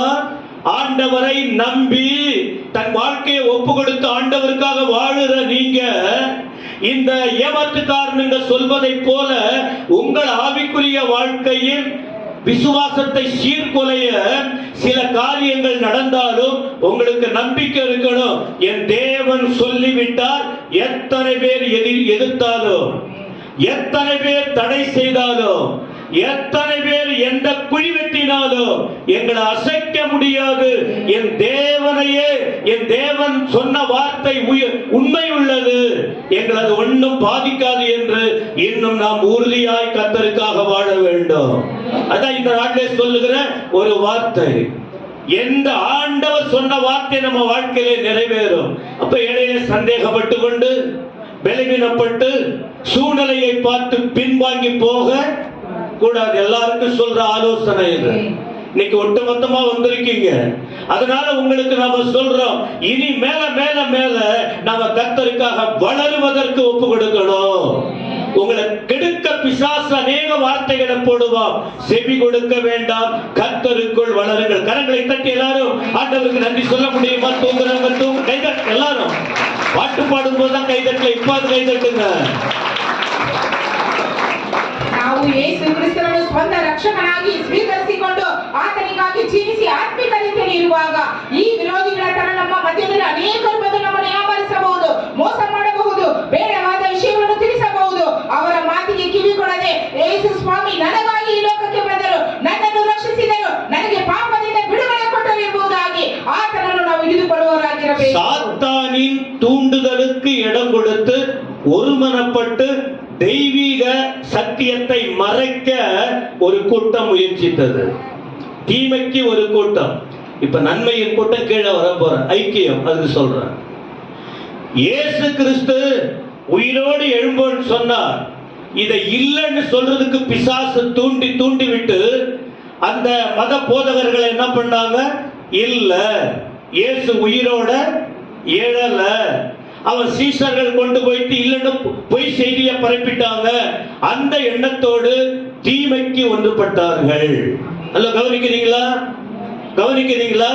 அப்ப சபை மக்கள் இதையும் நீங்க புரிஞ்சுக்கணும். ஏதாவது வேதத்திற்கு விரோதமா, சத்தியத்துக்கு விரோதமா, தெய்வீகத்திற்கு விரோதமா சில தீமையான காரியம் வந்தால் அதற்கு யாரும் உடந்தையாய் போக. எத்தனை பேருக்கு இந்த வார்த்தை விளங்குது? விளங்குதா இல்லைங்களா? அப்படி விளங்குனா கையை உயர்த்தி ஆமென் சொல்லுங்க. சொல்லுங்க ஆமென். ஆவிக்குரிய வாழ்க்கைக்கு விரோதமாய், வசனத்துக்கு விரோதமாய், சபைகளுக்கு விரோதமாய், தெய்வ திட்டத்துக்கு விரோதமாய் சாத்தான் சூழ்ச்சியை உருவாக்குவா. நம்பி ஏமாந்துராதீங்க. உண்மை உண்மைதான், பொய் பொய் தான். கொஞ்ச நேரத்துல பார்க்கலாம். அவங்க சொன்னது உண்மையா, ஆண்டவர் சொன்னது உண்மையான்னு இந்த வசனத்திலேயே நீங்க பின்னால பார்க்க போறீங்க. ಯೇಸು ಸ್ವಾಮಿ ಜೀವಿತನಾಗಿರುವಾಗಲೇ ನಾನು ಸತ್ತನು ಬದುಕುವೆನು ಎಂಬುದಾಗಿ ಹೇಳಿದರು. ಆದರೆ ಆ ಕೆಟ್ಟ ಗುಂಪು ಒಂದು ಕಡೆ ಇತ್ತು, ಒಳ್ಳೆಯ ಗುಂಪು ಇನ್ನೊಂದು ಕಡೆ ಇತ್ತು. ಆದರೆ ಈ ಕೆಟ್ಟ ಗುಂಪಿನವರು ಸೈತಾನನ ಅವರ ಹೃದಯದಲ್ಲಿ ಇತ್ತು. ಆತನು ಈಗ ಹೇಳಿರುವಂತಹ ಮಾತು ಸುಳ್ಳು ಎಂಬುದಾಗಿ ಆ ಸುಳ್ಳನ್ನು ಹೇಳುವುದಕ್ಕಾಗಿ ಪ್ರೇರೇಪಿಸಿದರು. பிலாத்து கிட்ட பேசும்போது, அதிகாரத்தில் உள்ள ரோம அதிகாரியாகிய பிலாத்து கிட்ட பேசும்போது பிலாத்துக்கு தெரிஞ்சு போச்சு, மெய்யாகவே இவர் தேவன் தான், தேவகுமாரன் தான். வேணும் நம்முடைய சொந்த யூதர்கள் இப்படி தப்பா செஞ்சிருக்கிட்டு இருக்கான்ட்டு ரோம அதிகாரிக்கு நன்றாகவே தெரிந்தது. அதனாலதான் அந்த மனுஷன் கிட்ட இவரே சொன்னார், டேய் நீங்க போய் பார்த்துங்க, கேலியா சொல்ற போல நீங்க பார்த்து கொள்ளுங்க, நாம வரல அப்படின்னு சொன்ன போது அதையும் நம்பி போயிட்டு இப்ப அந்த கல்லறையை காத்துக்கிட்டு இருக்காங்க. ರೋಮನರ ಅಧಿಕಾರಿಯಾಗಿರುವ ಪಿಲಾತನಿಗೆ ಗೊತ್ತು ಯೇಸು ಸ್ವಾಮಿ ಮಾತನಾಡಿದ ಕಾರ್ಯಗಳು. ಆದರೆ ಈ ಜನರು ಕೆಟ್ಟ ಗುಂಪು ಹೇಳುವುದು ಸುಳ್ಳು ಎಂಬುದಾಗಿ ಗೊತ್ತು. ಆದ್ದರಿಂದ ಆತನು ಗೇಲಿಯಾಗಿ ಹೇಳಿದರು, ನೀವು ಹೋಗಿ ನೋಡಿಕೊಳ್ಳಿರಿ ಎಂಬುದಾಗಿ. இந்த நிலையில் ஆண்டவர் சொன்னது உண்மையா? எத்தனை பேர் சந்தேகம் தானே இன்னைக்கும்? ஆண்டவர் உண்மையா இருந்தார், ஆண்டவர் உயிரோடு இருந்தார், ஏன் எங்களுக்கு இது நடக்குது? ஏன் இதெல்லாம் சம்பவிக்குது? ரொம்ப ஈஸியா உங்க மனசுக்குள்ள கொண்டு வரீங்க. ஆண்டவர் உண்மையுள்ளவர் தான், ஆண்டவர் உயிர் உள்ளவர் தான். அவர் சொன்னது நடக்கவே நடக்கும். எத்தனை பேர் நம்புறீங்க? அட நீ நம்பலன்னா கூட நடக்கும். ஹலோ, நம்பாத போகாதீங்க. நீங்க நம்புறீங்களோ நம்பலையோ, என் தேவன் சொன்னதை எவனாலும் அசைக்க முடியாது. 2000 வருஷமா, 6000 வருஷமா, உலக தோற்றம் முதல் ஒருவனும் தெய்வீகத்தை அழிக்க முடியாது. இந்த உயிர்த்தெழுதல் தினத்தில் ஆண்டுடைய வார்த்தை கேட்கிற உங்களுக்குள்ளே, தெய்வீக வார்த்தைக்குள்ளே ஆழமா உங்களுடைய மனம் பதியத்தக்கதாக வார்த்தையை ஒப்பு கொடுங்கள். ನಾವು ಅನೇಕ ಸಾರಿ ಸಂದೇಹಕ್ಕೆ ಸ್ಥಳ ಕೊಟ್ಟು ಜೀವಿತನಾಗಿರುವಂತ ಯೇಸು ಆಗಿದ್ದರೆ, ನಿಜವುಳ್ಳ ದೇವರಾಗಿದ್ದರೆ ಯಾಕೆ ನನ್ನ ಜೀವಿತದಲ್ಲಿ ಈ ರೀತಿ ಎಂಬುದಾಗಿ ಪ್ರಶ್ನೆ ಮಾಡುತ್ತೇವೆ. ಆದರೆ ದೇವಾದಿ ದೇವರು ಆತನು ನೀತಿ ಸ್ವರೂಪನಾಗಿದ್ದಾನೆ, ನ್ಯಾಯವುಳ್ಳ ದೇವರು, ಸತ್ಯವಾದ ದೇವರು, ಜೀವತವುಳ್ಳ ದೇವರು, ಸೃಷ್ಟಿ ಆಗುವುದಕ್ಕೆ ಮುಂಚಿತವಾಗಿ ಇದ್ದಂತ ದೇವರು ಎಲ್ಲವನ್ನು ಮಾಡಲು ಶಕ್ತನಾಗಿದ್ದಾನೆ. ஆண்டவர் சொன்னது உண்மை என்பதை உறுதிப்படுத்த ஒருமனப்பட்ட 4 கூட்டங்களை பற்றி சொல்ல போகிறேன். ஆண்டவர் சொன்னது உண்மையா பொய்யா? வாய்க்கு சொல்லுங்க, கோபப்படுத்தாதீங்க. என்ன ஆண்டவர் சொன்னது உண்மையா, பேய் சொன்னது உண்மையா? இல்ல வாய்க்கு சொல்லுங்க. அந்த பேய் சொல்றது உண்மையா, நம்ம தெய்வம் சொல்றது உண்மையா? இதுல இருக்கணும் எப்பவுமே. என்னன்னு தெரியல ஐயா, என்னன்னு ஏன் தெரியாத போச்சு? அந்த தெரியணும். தெய்வம் யாருன்னு தெரியறதுக்கு தான் இந்த வார்த்தையை கொண்டு உங்களுக்கு தொண்டை கிழிகிற அளவுக்கு சொல்லி கொடுக்கிறோம். ரத்தமே வந்துடும் போல் இருக்கு. உங்களை யாரு கத்த சொன்னது? மைக்கு தான் இருக்க, என்ன பண்றது? இதுக்கே தான் இப்படி எல்லாம் கண்கள் ரெண்டும் அப்படியே புறா அச்சுக்கிட்டு போகுது. ದೇವರು ಹೇಳಿದ ಕಾರ್ಯವು ನಿಜ ಎಂಬುದಾಗಿ ಹೇಳಿದಂತ 4 ಕೂಟಗಳನ್ನು ಕುರಿತು ನಿಮಗೆ ಹೇಳುತ್ತೇವೆ. முதல் கூட்டம் என்ன தெரியுமா? தூதர்களின் கூட்டம். இயேசு கிறிஸ்து உயிரோடு எழுந்தார் என்பதற்கு ஒன்றுபட்ட கூட்டம் யார்? தூதனின் கூட்டம். ஒண்ணுல நீங்க இன்னைக்கு நீங்க என்ன சொன்ன? நாம உணரணும். என்னது? ஐக்கியம். இயேசு கிறிஸ்துவின் உயிர்த்தெழுதல் நாள்ல இங்க வந்திருக்கிறோமே, நமக்குள்ள ஒற்றுமை தேவை. ஹலோ சொல்லுங்க எல்லாரும், என்ன வேணும்? ஐக்கியம் தேவை. தெய்வீகத்திற்கு ஐக்கியம் தேவை. வசனத்தில் ஐக்கியம் தேவை. தேவனுடைய ராஜ்யத்திற்காக சபைக்கு வருகிற ஜனங்கள் ஒவ்வொருவரும் பிரிந்து பிரிந்து பிரிந்து அவங்கவுங்க மனதை கெடுத்து கொண்டு போக கூடாது. நல்ல காரியத்திற்கு ஒன்றுபட்டு தெய்வீகத்தை நாம் காக்க வேண்டும். தேவனுக்கு மகிமையை கொண்டு வர வேண்டும். எத்தனை பேருக்கு இந்த வார்த்தை விளங்குது? அப்படின்னா தலைக்கு மேல கையை தட்டி, தலைக்கு மேல கையை உயர்த்தி தட்டுங்க. தலைக்கு மேல 2 கையை மேல எப்படி சொல்லலாம்? கைய தலைக்கு மேல வச்சு அப்படியே தட்டுன்னு பார்க்கலாம். சொல்லுங்க, ரத்தம் ஓட்டம் நல்லா ஓடட்டும். கண்ணுக்கெல்லாம் நல்லா ரத்தம் ஓடட்டும். ஹார்ட்டுக்கெல்லாம் ரத்தம் நல்லா நல்லா நல்லா அழுத்தமா போகட்டும். என்ன தட்டுறீங்க? மேல கொசு தட்டுறீங்களா? என்ன தட்டுறீங்க? கையை போட்டு அடங்கல பாரு. ಸರಿ. ದೇವರ ಸಮ್ಮುಖಕ್ಕೆ ಬಂದಿರುವಂತವರಿಗೆ ಬೆಳಗಿನ ಸಮಯದಲ್ಲಿ ಎಲ್ಲರೊಟ್ಟಿಗೆ ಐಕ್ಯ ಇರಬೇಕು ಎಂಬುದಾಗಿ ದೇವರ ವಾಕ್ಯದ ಮುಖಾಂತರವಾಗಿ ಆತನ ಪ್ರೀತಿಯ ಮುಖಾಂತರವಾಗಿ ಐಕ್ಯದಿಂದ ಇರಬೇಕು. பேசிக்கிட்டே இருப்பட்டக்குன்னு நிறுத்திடுவ. ரொம்ப இன்னும் அப்படின்னு நீங்க யோசிக்க தோன்றும். அதுக்குள்ள நிறுத்திடு, வாய் ஊறணும். சரி, கர்த்தருடைய நாமத்திற்கு மகிமை உண்டாகட்டும். அது என்னது? 4 விதமான கூட்டம். நல்லதுக்காக ஒன்று சேர்ந்த தூதனின் கூட்டம். சொல்லுங்க, ஆண்டவர் சொன்னது உண்மைதான். ஆண்டவர் சொன்னது உண்மைதான் என்பதை உறுதி செய்ய முதல்ல தேவன் எழுப்பின ஒரு கூட்டம் யாரு? தூதரின் கூட்டம். தூதன்னு தனியா பேச வேண்டாம், கொஞ்சம் அந்த வார்த்தையை மட்டும் வசனத்தை சுட்டி காட்டி கடந்து போக விரும்புகிறேன். 4 ಕೂಟಗಳನ್ನು ಕುರಿತು ಹೇಳುತ್ತೇವೆ ಎಂಬುದಾಗಿ ಹೇಳಿದರು. ಅದು ಒಳ್ಳೆಯದೇ. ಯೇಸು ಸ್ವಾಮಿ ಹೇಳಿದ್ದು ಒಳ್ಳೆಯದು ಎಂಬುದಾಗಿ ಹೇಳಿದಂತ ಮೊದಲನೇ ಕೂಟ ದೂತರ ಕೂಟ. மத்தேயு 28ஆம் அதிகாரம் 28 இல்ல லூக்கா 24:4 இருந்து 6 3 இடத்துல பார்க்கும்போது 2 இடத்துல ஒரு தூதனை பத்தி தான் சொல்லி இருக்கு. மத்தேயுல மார்க்ல எல்லாம் படிச்சு பார்த்தேன். ஒரு தூதன் வந்தார், கல்லை தள்ளினார், கல்லு மேல கல்லறை மேல உட்கார்ந்து இருந்தா, கல்லை புரட்டிட்டு உட்கார்ந்தான் இருக்கு. ஆனா லூக்காவுல மட்டும்தான் சொல்லி இருக்கு 2 தூதன் சேர்ந்து வந்தான் இருக்கு. 2 தூதர்கள் எது மேல உட்கார்ந்து இருக்காங்க? கல்லை புரட்டி கல்லு மேல உட்கார்ந்து இருக்காங்க. இயேசு சாமி அடக்கம் பண்ணப்பட்ட கல்லறை, கல்ல தள்ளி கல்லு மேல உட்கார்ந்த 2 தூதர்கள் இருக்கா இல்லையா? இல்லன்னா தேடுங்க, கண்டிப்பா இருக்கு. அதுல 2 தூதர்கள். ಮತ್ತಾಯನು ಬರೆದ ಸುವಾರ್ತೆ 28ನೇ ಅಧ್ಯಾಯ 2ನೇ ವಚನದಲ್ಲಿ ನೋಡುತ್ತೇವೆ, ಕರ್ತನ ದೂತನು ಆಕಾಶದಿಂದ ಇಳಿದು ಬಂದು ಆ ಕಲ್ಲನ್ನು ಬಾಗಿಲಿನಿಂದ ಉರುಳಿಸಿ ಅದರ ಮೇಲೆ ಕೂತುಕೊಂಡನು ಎಂಬುದಾಗಿ ಒಂದು ದೂತನನ್ನು ಸೂಚಿಸುತ್ತದೆ. ಅದೇ ಲೂಕನು ಬರೆದ ಸುವಾರ್ತೆ 24ನೇ ಅಧ್ಯಾಯದಲ್ಲಿ ನೋಡುತ್ತೇವೆ 2 ದೂತರು ಎಂಬುದಾಗಿ ಬರೆಯಲ್ಪಟ್ಟಿದೆ. சரி, அந்த 2 பேரும் சொல்ற விஷயம் என்ன? பயந்திருந்த ஸ்திரீகளை பார்த்து சொல்றாங்க என்ன? உயிரோடு இருக்கிறவரை நீங்கள் மரித்தோரிடத்தில் தேடுகிறது என்ன? அவர் இங்கே இல்லை, அவர் உயிர்த்தெழுந்தார் அப்படின்னு வரிசையா சொல்லிட்டு கவனிங்க, மறந்துடாதீங்க. ஹலோ, வேடிக்கை அனுஷ்கா பேரெல்லாம் தெரிஞ்சுக்கிட்டது. இப்ப பேர் தெரியலன்னா எல்லாருக்கும் முன்ன பேரை சொல்லுவாங்க. ஏன்னா நேரா உட்கார்ந்து இருக்கீங்க, எல்லாரையும் உற்சாகப்படுத்துறதுக்காக சொல்றேன். இப்போ ஆண்டவர் உயிர் தெழுந்தார்னு சொல்லிட்டு வரிசையா சொல்லிட்டு கடைசியில ஹலோ மறந்துடாதீங்க. பெத்தேல் சபை 2024ஆம் ஆண்டு ஆலயத்திலே வந்து ஆண்டுடைய வார்த்தை கேட்கிற தேவ ஜனமே, எல்லாத்தையும் மறந்துடுறீங்களே, எல்லாத்தையும் எவ்வளவு சொன்னாலும் மறந்துடுறீங்களே, மறக்காதீங்க, நினைவு கூறுங்கள் என்று 2 தூதர்கள் சொல்லுகிற வார்த்தையை பார்க்கிறோம். எத்தனை பேருக்கு புரியுது? ஆண்டவர் உயிரோடு எழுந்தார் என்கிற செய்தியை உறுதிப்படுத்துவதற்கு ஒருமனப்பட்டதில் முதல் கூட்டம் தூதர் கூட்டம் அதை எதை முக்கியப்படுத்துறாங்க? இயேசு உயிரோடு இருக்கிறார், அவர் இங்கே இல்லை, அவர் உயிரோடு எழுந்தார், நீங்க மறந்துடாதீங்க. நாங்க நினைக்கிறோம், நீங்க மறந்துடாதீங்க. இது ஒரு ஆயத்தம் இருக்கா இல்லையா? சொல்லுங்க. ஏன் ஐக்கியத்தை மறந்துடுறீங்க? ஏன் ஆண்டவருடைய காரியத்தை மறந்துடுறீங்க? ஞாபகம் வைத்துக் கொள்ளுங்கள். ஸ்தோத்திரம்.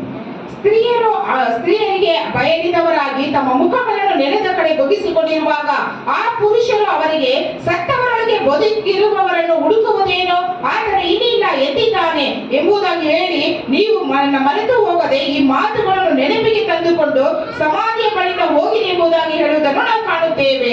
தேவ தூதர்கள் அவர்கள் பொறுப்புல உண்மையாய் இருந்தார்கள். சொல்லுங்க. தேவ தூதர்கள் அவர்களை வைத்த இடத்தில் உண்மையா இருந்தாங்க, பொறுப்புல உண்மையா இருந்தாங்க, அவர்கள் கண்களிலே கண்டதில் உண்மையா இருந்தாங்க, அவர்கள் மறைக்கவில்லை, அவர்கள் கொடுக்கப்பட்ட ஊழியத்தில் உண்மையா இருந்தார்கள். சத்தமாமே.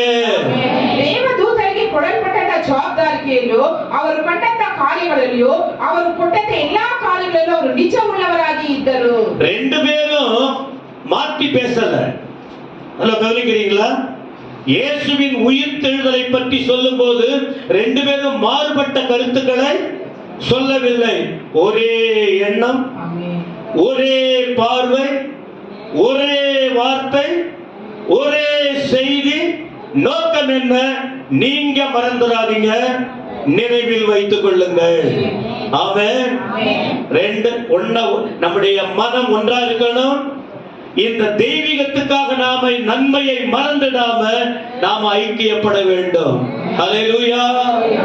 ಇಬ್ಬರ ದೂತರ ಮಾತುಗಳು ವ್ಯತ್ಯಾಸವಾಗಿ ಕಾಣಲ್ಪಡಲಿಲ್ಲ. ಇಬ್ಬರ ಮಾತುಗಳು ಒಂದೇ ಆಗಿತ್ತು. ಅವರ ಯೋಚನೆ, ಅವರ ಮಾತು, ಅವರ ಗ್ರಹಿಕೆ, ಅವರ ನಡವಳಿಕೆ ಎಲ್ಲವೂ ಒಂದೇ ಆಗಿತ್ತು. சரி, யாருக்கு இந்த வார்த்தைகளை சொல்லுகிறார்கள்? 2 பேர் யாருக்கு சொல்றாங்க? 2வது கூட்டம். முதல் கூட்டம் தூதர், அவங்க யாருக்கு இந்த செய்தியை சொல்ல வர்றாங்க அப்படின்னா, யாருன்னு சொன்னா ஆர்வத்தோடு ஊழியம் செய்த ஸ்திரீகள். எல்லாம் கவனிக்கணும். ஸ்திரீகள் வேற யாராவது ஆம்பளைங்க பார்த்துக்கிட்டோமா? அந்த ஏன் அவரு இல்லையா? அவரு பார்த்து எல்லாம் நேரம் போயிடும். அப்புறம் ஹலோ பெண்களே, ஆண்கள் எங்க இருக்காங்கன்னே தெரியல எனக்கு. ஏன்னா ஆண்களுக்கு செய்தி இருக்கு. பெண்கள் கர்த்தருடைய ஊழியத்தை செய்ய வேண்டும். சரி, அப்படி இருக்கா வசனம்? மார்க் 15:8. மார்க் 15:8 படிச்சு பாருங்க. ஆண்டவருடைய ஊழியத்தை செய்கிற ஸ்திரீகளை பற்றி சொல்லப்பட்டிருக்கிறது. அவங்க என்ன செஞ்சிருக்காங்க? கர்த்தருக்கு ஊழியம் செய்த ஸ்திரீகள். அங்க ஸ்திரீ இல்ல, சரி, ஸ்திரீன்னு சொல்லல, வெறும் பெண்ணு, வெறும் ஒரே ஒரு கண்ணு, ஒரே 2 கண்ணு, ஒரே ஒரு பொண்ணு அப்படின்னு சொல்லல. ஊழியம் செய்த ஒரு பெண், சேர்ந்து இருந்த ஸ்திரீகள். அல்லேலூயா. நன்மைக்காக பெண்கள் ஒன்றுபட்டு இருக்காங்க. எத்தனை பேர் இங்க இருக்கீங்க? கெட்டதுக்கு தான் ஒன்றுபடுவாங்க. இது அப்புறம் வேற விஷயம், வேற செய்தியில பார்த்துக்கலாம்.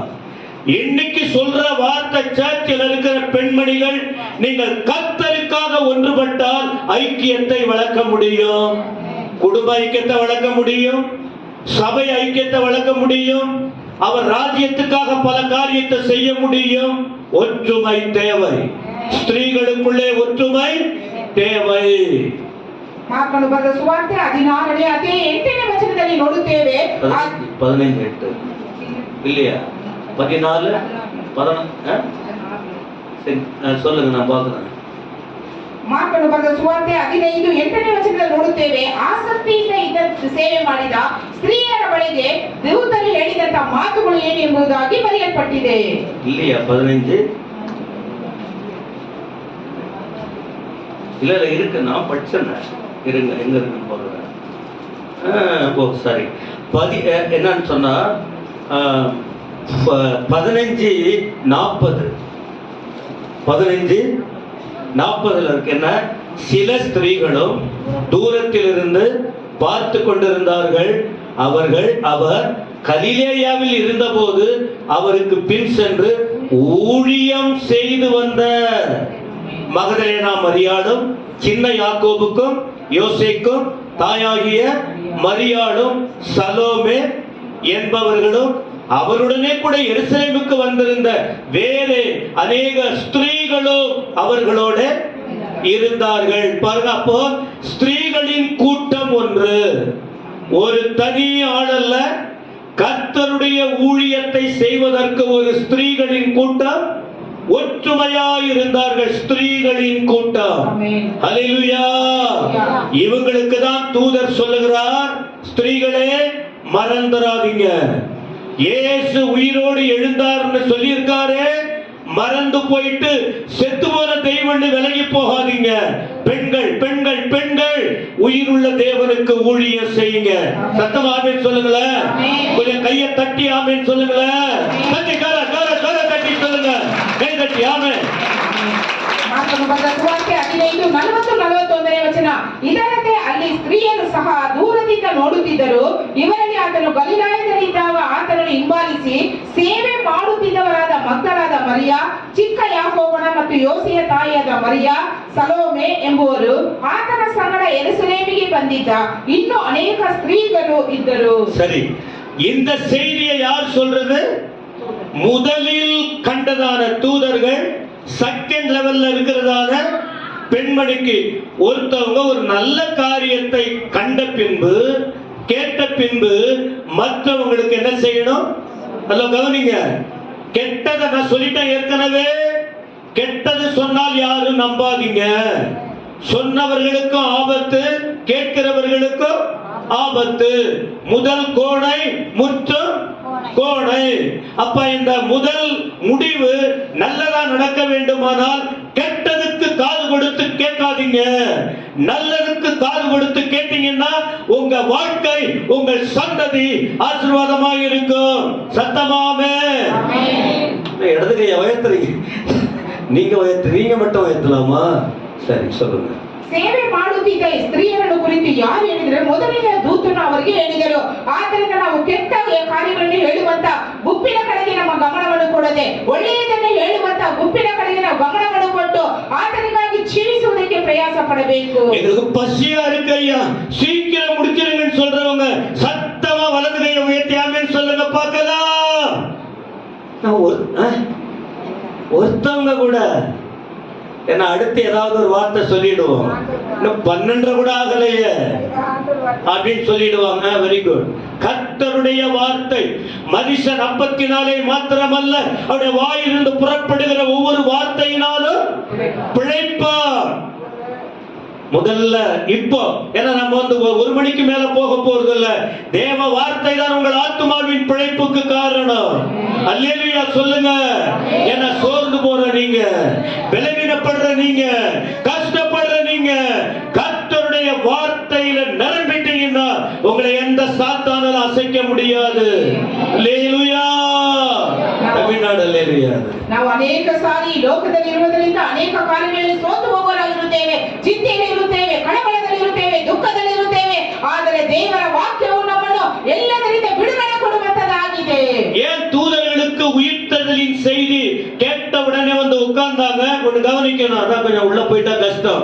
யாரு ஒருத்தவங்க கூட நல்லா பழகுறாங்க அவங்களுக்கு தான் நல்ல செய்தி உடனே உடனே உடனே கடந்து போகும். தூரத்துல இருக்கிறவங்களுக்கு லாஸ்ட் தான் போகும். யாரு ரொம்ப நெருக்கமா ரொம்ப கிட்ட நல்லா பழகுறவங்க, அந்த காது கிட்ட பேசுறாங்க பாருங்க, அது போல ரொம்ப நெருக்கமா யாரு இருக்காங்க அவங்களுக்கு தான் செய்தி உடனே என்னாகும், கடந்து போகும். தூதர்கள் எப்பவுமே கர்த்தரோடு இருக்கிறவங்க, அவர் ஊழியத்தை செய்யறவங்க, அவங்க தன் வேலையை விட்டு போறதில்ல, இரவு பகல அவரோட சுத்திக்கிட்டு இருக்கிறவங்க. அதனால்தான் உயிர்த்தெழுதல் செய்தி அவர்களுக்கு உடனே கடந்து போனது. ಸತ್ತಮಾಮೆ ದೇವದೂತರು ದೂರ ಇದ್ದಂತವರಲ್ಲ, ಯೇಸು ಸ್ವಾಮಿಯ ಜೊತೆಗೆ ಇದ್ದುಕೊಂಡು ಆತನನ್ನು ಸ್ತುತಿಸಿ ಆರಾಧಿಸಿ ಆತನೊಟ್ಟಿಗೆ ಇದ್ದವರು. ಆದ್ದರಿಂದ ಯೇಸು ಸ್ವಾಮಿಯ ಜೀವಿತವಾದ ಪುನರುತ್ಥಾನದ ಕಾರ್ಯವು ಮಾತುಗಳು ದೂತರಿಗೆ ಸಿಕ್ಕಿದವು ಎಂಬುದಾಗಿ ನೋಡುತ್ತೇವೆ. ஒரு கூட்டம் ஏமாத்துவாங்கன்னு தெரியும். எத்தனை சொன்னாங்களே, அந்த கூட்டம் வந்து வேற மாதிரி பண்ணுவாங்கன்னு தெரியும். ஆகவே உடனே அந்த கூட்டம், அந்த தூதன் கூட்டம் வந்து விட்டது. ஆண்டவர் இயேசு உயிரோடு எழுந்து அவர் வேலையை பார்க்க போயிட்டாரு. இடம் காலியா இருக்கு, வேற வந்து தவறான செய்தியை உருவாக்கிடுவாங்க. அதனால முதல்ல செய்தி கேட்ட தூதர்கள் வந்து இப்பொழுது மற்றவர்களை உற்சாகப்படுத்த அந்த இடத்திலே வந்து உட்கார்ந்து இருக்கிறார்கள். ಯೇಸು ಸ್ವಾಮಿಯ ಸಮಾಧಿಯಿಂದ ಹೋಗಿ ಬೇರೆ ಕಾರ್ಯಗಳನ್ನು ಮಾಡುವುದಕ್ಕೆ ಹೊರಟು ಹೋದರು. ಆದರೆ ಮೋಸಗಾರರು ಎಂಬುದಾಗಿ ಹೇಳಿದಂತಹ ಗುಂಪಿನವರು ಬೇರೆ ಕಾರ್ಯಗಳನ್ನು ಮಾಡುವುದಕ್ಕಾಗಿ ಸಿದ್ಧರಾಗುವುದಕ್ಕೆ ಮುಂಚಿತವಾಗಿ ದೂತರು ಅಲ್ಲಿ ಬಂದು ಕುಳಿತಿದ್ದರು. தண்ணிதான் விடுங்களா உங்களுக்கு? அப்ப நீங்க கத்தாதீங்க, நீங்க பொறுமையா பேசுனா அவங்க பொறுமையா பேசுவாங்க. தொண்டை விடுவோம். இவ்வளவு நாள் ரெஸ்ட் எடுத்தீங்கல்ல. பிரியமானவர்களே, அனுபவத்தை ஒரு நல்லதை கண்டவங்க ஒருவருக்கு சொல்லும் போது அதன் மேல் நம்பிக்கை வைக்க வேண்டும். ಒಬ್ಬರಿಗೆ ಯಾವುದಾದರೂ ಕಾರ್ಯಗಳನ್ನು ಹೇಳುವಾಗ ಅದರ ಮೇಲೆ ನಂಬಿಕೆ ಇಡಬೇಕು. இந்த தூதர்கள் உயிர்த்தெழுதலின் செய்திய கண்ணாலையும் பார்த்துட்டாங்க, காதாலையும் கேட்டுட்டாங்க, அனுபவத்துல உணர்ந்துட்டாங்க. அப்போ அவங்க வாழ்க்கையில அந்த ஒரு உணர்வுன்னா உணருங்கள் சொன்ன பாருங்க, அந்த தெய்வீக ஃபீலிங், தெய்வீக சந்தோஷம் அவர்களுக்கு வந்த உடனே அடக்கி வைக்க முடியல, அந்த இடத்தை விட்டு விலகி போக முடியல. இந்த இடத்துக்கு ஒரு கூட்டம் வரும், அவர்களுக்கு இந்த நற்செய்தியை சொல்லி ஆகணும் என்று சொல்லி ஆவலோடு காத்து கொண்டிருக்கிறார்கள் தூதர்கள். ಆದರೆ தூதರು ಯೇಸು ಸ್ವಾಮಿ ಜೊತೆ ಇದ್ದದರಿಂದ ಇಲ್ಲಿ ಯಾವುದಾದರೂ ಜನರು ಬಂದೇ ಬರುತ್ತಾರೆ, ಆ ವಿಷಯವನ್ನು ಇವರಿಗೆ ತಿಳಿಸಲೇಬೇಕು ಎಂಬುದಾಗಿ ದೂತರು ಕಾಯುತ್ತಾ ಕುಳಿತರು. முதல்ல வந்து மாட்டிக்கிட்டது யார் தெரியுமா? சொல்லுங்க. ஸ்திரீமார்கள். நல்ல குணம், பெண்கள் நல்லவங்க தான், ஆனா சில நேரத்துல கெட்டவங்க தான். எல்லாருமா? இல்ல இல்ல, கெட்டதா போறவங்க கெட்டவங்க, நல்லதா யோசிக்கிறவங்க நல்லவங்க, ஒட்டுமொத்தத்தில் ரொம்ப நல்லவங்க தான். ಮೊದಲಾಗಿ ಆ ದೂತರು ಕಂಡಂತ ಜನರು ಯಾರು ಎಂಬುದಾಗಿ ನೋಡುವಾಗ ಸ್ತ್ರೀಯರನ್ನು ಅವರು ಕಂಡರು. ಯೇಸು ಕ್ರಿಸ್ತು ಉಯಿರೋடு இருக்கும்போது ஊழியத்துக்கு போனவர்கள், ಯೇಸು ಸ್ವಾಮಿ ಜೀವಿತರಾಗಿ ಇರುವಾಗ ಅವರ ಜೊತೆ ಸೇವೆ ಮಾಡಿದಂತವರು. 7 பிசாசு ஓடின பிறகு அவங்க வேலைக்கு போவாங்க. வயிற்று வலி போன பிறகு, தலைவலி போன பிறகு, அந்த வலி இந்த வலி, 12 வருஷம் 18 வருஷம் எல்லாம் பேய்ங்க ஓடின பிறகு திரும்ப அவங்க வேலைக்கு ஓடுவாங்க. இயேசுவுக்காக ஏதாவது செய்யணும்னு அவங்க பின்னால தானே சுத்தணும். 7 ವರ್ಷಗಳಿಂದ ದೆವ್ವ ಹಿಡಿದಂತ ಒಂದು ಮಕ್ಕಳಾದ ಮರಿಯಳು ಆ ಬಿಡುಗಡೆ ಹೊಂದಿದ ನಂತರ ಆತನ ಸ್ವಂತ ಕಡೆಗೆ ಹೋಗುವಳಿದ್ದಾರೆ, ಇಲ್ಲ ದೇವರ ಕಡೆಗೆ ಹೋದಂತವಳು ಎಂಬುದಾಗಿ ನೋಡುತ್ತೇವೆ. 9 பேர் ஓடி போனாங்க, ஒருத்தவன் மட்டும் ஆண்டவர்கிட்ட வந்தான் என்று வேதம் சொல்லுகிறதே. 9 ಜನರು ಹಿಂತಿರುಗಿ ಹೊರಟು ಹೋದರು, ಆದರೆ ಒಬ್ಬನು ಮಾತ್ರ ಯೇಸು ಸ್ವಾಮಿಯ ಬಳಿಗೆ ಬಂದರು ಎಂಬುದಾಗಿ ನೋಡುತ್ತೇವೆ. எத்தனை பெண்களுக்கு ஆண்டவர் அற்புதங்களை செய்திருக்கிறார். ஆனா பேய் நிறைய பெண்களுக்கு தான் பிடிக்குது இல்ல? அப்படியே போயிடும் ஒரு டைம். இல்ல, நான் சொல்றது கரெக்ட் தான். பூ வச்சிட்டு, பூ வாசனையில பூ வச்சிட்டு வந்திருக்கீங்களா? எங்க நீ பிடிச்ச அந்த பெண்ணு நல்லா பூவை வச்சுக்கிட்டு வந்துதா? ஆமா தானே? ஏன்னா நாங்க பேய் ஓட்டுற எங்களுக்கு தெரியுமே. உன் பேரு என்ன? ஓகே, அப்ப என்ன சொல்றேன்னு சொன்னா, எத்தனை அற்புதம் உங்க வாழ்க்கையில நடந்திருக்கு, எத்தனை பிரச்சனையில மாட்டிக்கிட்டீங்க, எவ்வளவு அவமானப்பட்டீங்க. ஆண்டவருக்காக ஏதாவது ஒன்று பண்றீங்களா? ஏதாவது ஒரு பாடுறவங்க தான் ஒழுங்கா பாடுறதுக்கு ஒப்பு கொடுக்குறீங்களா? கெஞ்சணும். ஏதாவது ஆண்டவருக்காக நான் செய்யணும், தேவனுக்காக ஏதாகிலும் செய்யணும், என்னால் முடிந்ததை செய்யணும். சபையில வருகிற பெண்மணிகளுக்கு அந்த ஆர்வம் இருக்குதா? ஆர்வம் இருக்கா? ஆர்வத்தை உருவாக்கி கொள்ள வேண்டும். ஏன்? ಯೇಸು ಸ್ವಾಮಿಯ ಬಳಿಗೆ ನಾವು ಅನೇಕ ಅದ್ಭುತಗಳನ್ನು ಹೆಣ್ಣು ಮಕ್ಕಳು ಪಡೆದುಕೊಂಡಿದ್ದೇವೆ, ವ್ಯಾಧಿಯಿಂದ ಬಿಡುಗಡೆಯನ್ನು ಹೊಂದಿಕೊಂಡಿದ್ದೇವೆ, ಅದ್ಭುತಗಳನ್ನು ಹೊಂದಿಕೊಂಡಿದ್ದೇವೆ. ಆದ್ರೆ ನಾವು ಪ್ರಾರ್ಥನೆ ಮಾಡುವುದಕ್ಕೂ ಹಾಡುಗಳನ್ನು ಹಾಡುವುದಕ್ಕೂ ಬೋಧಕರು ಬೇಡಿಕೊಳ್ಳಬೇಕಾಗಿಲ್ಲ. ಆದ್ರೆ ಆಸಕ್ತಿ ನಮಗೆ ಇರಬೇಕು. எத்தனையோ ஆண்கள் இருந்தாங்க, சீஷர்கள் அன்னைக்கு இருந்தாங்க. ஆனா பெண்மணிகள் கூட்டம் அதிகமா இருந்திருக்கு. அந்த பெண்மணிகள் என்ன செஞ்சாங்க? ஏசப்பா எங்கெல்லாம் போனாரோ அவர் கூடவே போனாங்க, சேவை செய்தாங்க, ஊழியம் செய்தாங்கன்னு சொல்லி இருக்கு. ஊழியம் செய்தாங்க. அதனால்தான் அவர் மரித்த போது கல்லறையில் அவரை அடிக்கிற நேரத்தில் கூட அந்த பெண்மணிகள் இவங்கெல்லாம் ஓடிட்டாங்க. யாரு? சீஷர்கள்லாம் ஓடிட்டாங்க. ஆனா இந்த பெண்மணிகள் உயிருக்கு பயந்து போகல, ஒதுங்கி ஒதுங்கி நிக்கிறாங்க, தூரத்துல நிக்கிறாங்க. கல்லறையில அடக்கம் பண்ற இடத்துல கூட தூரத்துல பார்த்துக்கிட்டு இருக்காங்க. அதனாலதான் அவர்கள் இப்பொழுது காலையில தூக்கமே வரல, அவங்களுக்கு தூக்கம் வரல. காலையில எழுந்து ஆண்டவர் மேல உள்ள அன்பு, ஐயா, அன்புள்ளவங்களுக்கு தூக்கம் வராது. தேவனுடைய அன்பால் நிரப்பப்பட்டவங்க, தேவனால் ரட்சிக்கப்பட்டவங்க, தேவனோடு வாழுகிறவர்கள் ஆண்டவருடைய பிரசன்னத்தில் இருக்கணும்னு ஆசை வரும். அந்த பிரிவை தாங்கிக் கொள்ள முடியாது. எழுந்து காலையில கல்லறைகிட்ட வந்தாங்க. அந்த வேதத்தை படிச்சு பாருங்க, தெரியும். ಯೇಸು ಸ್ವಾಮಿ ಲೋಕದಲ್ಲಿ ಸೇವೆ ಮಾಡುವಾಗ ಅನೇಕ ಪುರುಷರು ಜೊತೆಯಲ್ಲಿ ಇದ್ದರು. ಆದರೆ ಹೆಂಗಸರು ಮಾತ್ರ ಅನೇಕರು ಆತನೊಟ್ಟಿಗೆ ಹೋಗಿ ಸೇವೆ ಮಾಡಿ ಇರುವುದು ನಾವು ದೇವರ ವಾಕ್ಯದಲ್ಲಿ ಓದುತ್ತೇವೆ. ಯೇಸು ಸ್ವಾಮಿಯನ್ನು ಶಿಲುಬೆಗೆ ಹಾಕುವಾಗಲೂ ಸಮಾಧಿ ಮಾಡುವಾಗಲೂ ಶಿಷ್ಯರೆಲ್ಲ ಬಿಟ್ಟು ದೂರ ಹೊರಟು ಹೋದರು. ಆದರೆ ಹೆಣ್ಣು ಮಕ್ಕಳು ಜೊತೆಯೇ ಇದ್ದು ಅದನ್ನೆಲ್ಲ ನೋಡಿದರೆ ಎಂಬುದಾಗಿ ನೋಡುತ್ತೇವೆ. இந்த பெண்மணிகள் வந்தவுடனே தூதர்கள் பார்த்து சொல்றாங்க, நீங்க எங்க வந்தீங்க தெரியும், யார தேடுறீங்க தெரியும், ஆனா அவர் இல்ல, நீங்க வந்து பாருங்க.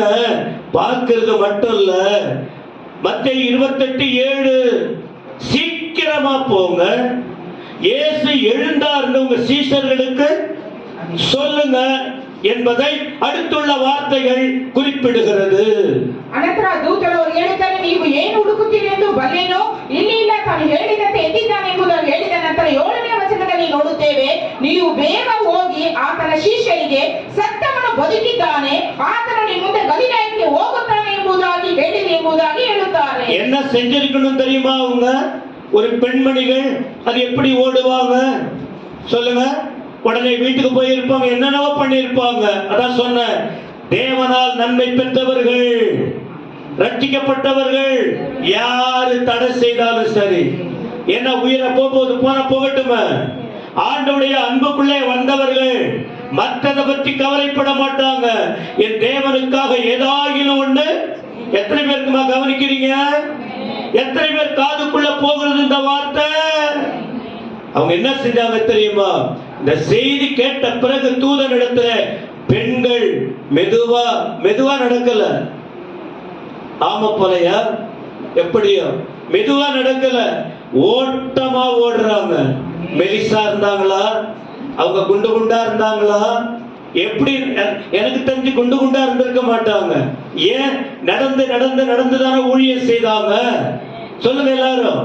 இன்னைக்குதான் வண்டியும் நொண்டியும் கேக்குது, வேணும் தான். ஆனா அன்னைக்கு நடந்து நடந்து நடந்து போயிருக்காங்க. நல்ல வாக்கிங், மெலிசாதான் இருந்திருப்பாங்க. இந்த செய்தி கேட்ட உடனே சந்தோஷம் தாங்க முடியல, எல்லாரும் ஓட்டம் பிடிக்க ஆரம்பிச்சிட்டாங்க. அல்லேலூயா சொல்லுங்க. இயேசுவை விட்டுட்டு ஓடின சீஷர்களை போல அல்ல, இயேசுநாதருடைய வார்த்தையை அறிந்த பிறகு போயிட்டு மற்றவங்களுக்கு சொல்ல வேண்டும் என்பதற்கு. கையை தட்டுங்கள் எல்லாரும்.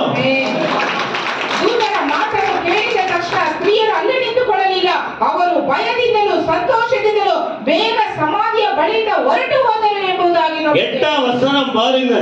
அவர்கள் பயத்தோடும் மகா சந்தோஷத்தோடும் கல்லறையை விட்டு, இயேசு சாமி அங்க இருந்தா விட்டுட்டு போயிருப்பாங்களா? ஒருவேளை கல்லறைக்குள்ள இயேசு உயிரோட எழும்பாம இருந்தா இந்த பெண்மணிகள் அந்த இடத்தை விட்டு போயிருப்பாங்களா? கண்டிப்பா போக மாட்டாங்க. ஏன்? அந்த ஆண்டவர் மேல அவர்களுக்கு அவ்வளவு ஆர்வம், அன்பு, மரியாதை.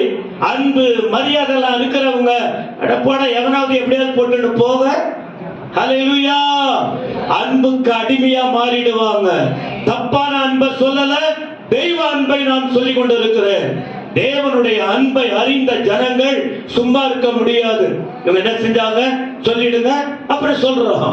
ಆದರೆ ಒಂದು ವೇಳೆ ಯೇಸು ಸ್ವಾಮಿ ಜೀವಂತನಾಗಿ ಎದ್ದೇಳದೆ ಅಲ್ಲೇ ಇದ್ದಿರುವುದಾದರೆ ಆ ಸ್ತ್ರೀಯರು ಅಲ್ಲಿಂದ ಹೋಗುತ್ತಿರಲಿಲ್ಲ. ಯಾಕೆಂದರೆ ಯೇಸು ಸ್ವಾಮಿಯ ಮೇಲೆ ಇದ್ದ ಪ್ರೀತಿ, ಆಸಕ್ತಿ, ಮರ್ಯಾದೆ ಆಕೆಯಲ್ಲಿ ಅವರಲ್ಲಿ ಇತ್ತು. அவர்கள் பயத்தோடும் மகா சந்தோஷத்தோடும் கல்லறையை விட்டு சீக்கிரமாய் புறப்பட்டு அவருடைய சீஷர்களை அறிவிக்க. அளவுக்கு பாருங்கம்மா, முதல்ல சொந்த ஜனங்களுக்கு போய் சொல்லுங்க, உங்க வீட்டாருக்கு போய் நல்லதை சொல்லுங்க. ஐக்கியமா இருக்கிற பழக்கத்தோட இருக்கிறவங்களுக்கு போயிட்டு சிதறி எங்கேயோ மனதில் சிதறி கிடக்குறாங்க, சூழ்நிலையினால சிதறி கிடக்குறாங்க. அவங்கள போய் ஒன்றுபடுத்த இந்த நல்ல செய்தியை போய் சொல்லுங்க. இந்த பெண்மணி காதுகளில் அந்த வார்த்தை கேட்டது. அவங்க தாமதிக்காம தீவிரமாய் ஆர்வத்தோடு சீசர்கிட்ட போயிட்டு போனாங்க, சொன்னதாக வேதம் சொல்லுகிறது. ಭಯದಿಂದಲೂ ಮಹಾ ಸಂತೋಷದಿಂದಲೂ ಬೇಗ ಸಮಾಧಿಯ ಬಳಿಯಿಂದ ಹೊರಟು ಆತನ ಶಿಷ್ಯರಿಗೆ ತಿಳಿಸುವುದಕ್ಕೆ ಓಡಿ ಹೋದರು. ಹಾಗಾದರೆ ದೇವರ ವಾಕ್ಯವನ್ನು ಕೇಳಿದಂತ ನಾವು ಮೊದಲು ನಮ್ಮ ಕುಟುಂಬದವರಿಗೆ, ನಮ್ಮ ಮನೆಯಲ್ಲಿ ಇರುವವರಿಗೆ ಒಳ್ಳೆಯ ಸಂದೇಶವನ್ನು ನೀಡುವವರಾಗಿರಬೇಕು. ஒரு 4 பெண்மணிகள் ஒன்னா சேர்ந்தா அவ்வளவுதான் நாசம், அவ்வளவுதான் மோசம்ன்றாங்க. இயேசுவோடு இருக்கிறவங்க 4 பேர் இல்ல, 40 பேர் சேர்ந்தாலும், 400 பேர் சேர்ந்தாலும், 4000 பேர் சேர்ந்தாலும் ஆண்டவருக்குள்ள இருக்கிறவங்க அன்பின் தன்மையிலே வளருவாங்க. நீங்க மற்றவங்களோட சேரும்போது உடைக்கிறீங்களா? 4 பேர் சேர முடியாம கவனிக்கணும். தேவ அன்பை உங்களுக்குள்ள வளர்த்துக்கணும். நல்ல செய்தி கேட்ட உடனே ஓட்டம் ஓட்டம் ஓட்டம் ஓட்டன்னு ஓடுறாங்க. பசி, தாகம், எவ்வளவு பெரிய துரிதமா அவங்க ஓடிக்கிட்டு இருக்காங்க. ஐயா, தேவ செய்தியை கேட்ட உடனே நீங்களும் ஆண்டவருக்காக சொல்லிட்டோமா? உங்க காதல விழுதா? சூழ்நிலையை பார்க்க கூடாது. உயிர்த்தெழுந்த இயேசுவுக்காக நீங்கள் ஓடி ஓடி ஓடி ஓடி ஜெபம்னு சொன்னா ஓடி வரணும். பைபிள் ஸ்டடினா ஓடணும்.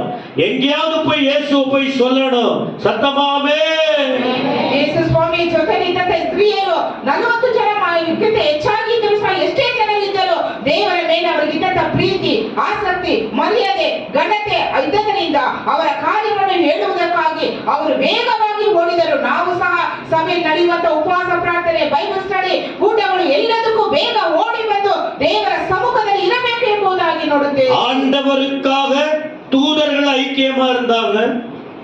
ஆண்டவருக்காக யார் ஐக்கியமா இருந்தது சொல்லுங்க. இந்த இடத்துல எவ்வளவு பேர் பெண்மணிகள் இருக்கீங்க? ஐக்கியமா இருக்கணும். இது ஐக்கிய கூட்டம். ஈஸ்டர் அன்னைக்கு நாம் கொண்டாடுகிற ஐக்கிய கூட்டம். பிரிவினை மனசுக்கு இடம் கொடுக்க கூடாது. ஏன்? உயிர்த்த இயேசு நம்மை உயிர்ப்பித்துக் கொண்டிருக்கிறார். நாம் மரித்து கிடந்தோம், அவர் நம்மை உயிர்ப்பித்தார். இந்த வார்த்தையை கேட்கும் போது அறிந்த அறியாம நாம உடைச்சிருக்கலாம். இனி உடைக்கிற வேலை அல்ல, கட்டி எழுப்புகிறவர்களா எழும்பி நாம் கர்த்தருடைய சித்தத்தை நிறைவேற்ற வேண்டும். ಮೊದಲಾಗಿ ದೂತರ ಒಂದು ಐಕ್ಯತೆಯನ್ನು ನೋಡಿದ್ದೇವೆ, ಎರಡನೇದಾಗಿ ಸ್ತ್ರೀಯರ ಐಕ್ಯತೆ. ಆದ್ರೆ ನಾವು ಎಷ್ಟು ಜನರಿದ್ದೇವೆ? ನಾವು ಒಬ್ಬರ ಮೇಲೆ ಒಬ್ಬರು ಹೇಳಿಕೊಂಡು ಐಕ್ಯವನ್ನು ಮುರಿಯುವಂತವರಲ್ಲ. ನಾವೆಲ್ಲರೂ ಒಗ್ಗಟ್ಟಾಗಿದ್ದು ಆತರ ಕಾರ್ಯವನ್ನು ಮಾಡುವುದರಲ್ಲಿ ಆಸಕ್ತಿ உள்ளவராಗಿರಬೇಕು. இந்த ஒரு குறிப்பை தான் அழுத்தமா சொல்லி இருக்கிற. அடுத்த குறிப்பை லைட்டா சொல்லிட்டு இப்ப நான் உங்களை எழுந்திருக்க வைக்க போறேன். ஏன்னா அடுத்து நாம ரியலா அந்த ஐக்கிய உணவுக்காக நாம அதுக்குள்ள அவங்க சிக்னல் கொடுத்தாதானே சொல்ல முடியும்.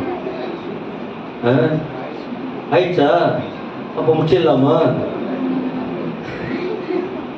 ஓகே, இன்னும் 2 காரியம் கவனிங்க.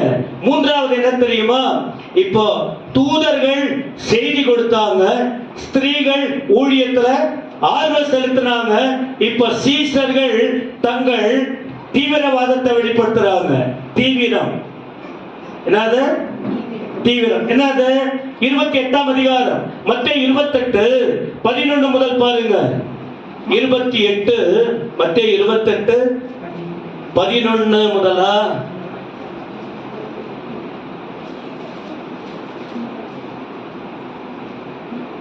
சரி, யோவான் 20:3 இல்ல மத்தேயு 28ல போய் அவங்க வேகமா இவங்க ஓடுனாங்க சொன்னாங்க. அப்புறம் அடுத்த சப்ஜெக்ட் அங்க வந்திருக்கு. இப்போ யோவான் 20ல நீங்க பாத்தீங்கன்னா 2 பேரும் ஓடுறாங்க. அங்க எல்லாருக்கிட்டையும் போய் இந்த லேடி சொன்னாங்க, கவனிக்கல, சீசர்கள் இப்போ ஓட்டன்னு தீவிரமா ஓடுறாங்க. யார் யார் ஓடினது? யோவானும் பேதுருவும் அப்படின்னு நீங்க அங்க பார்க்க முடியும்.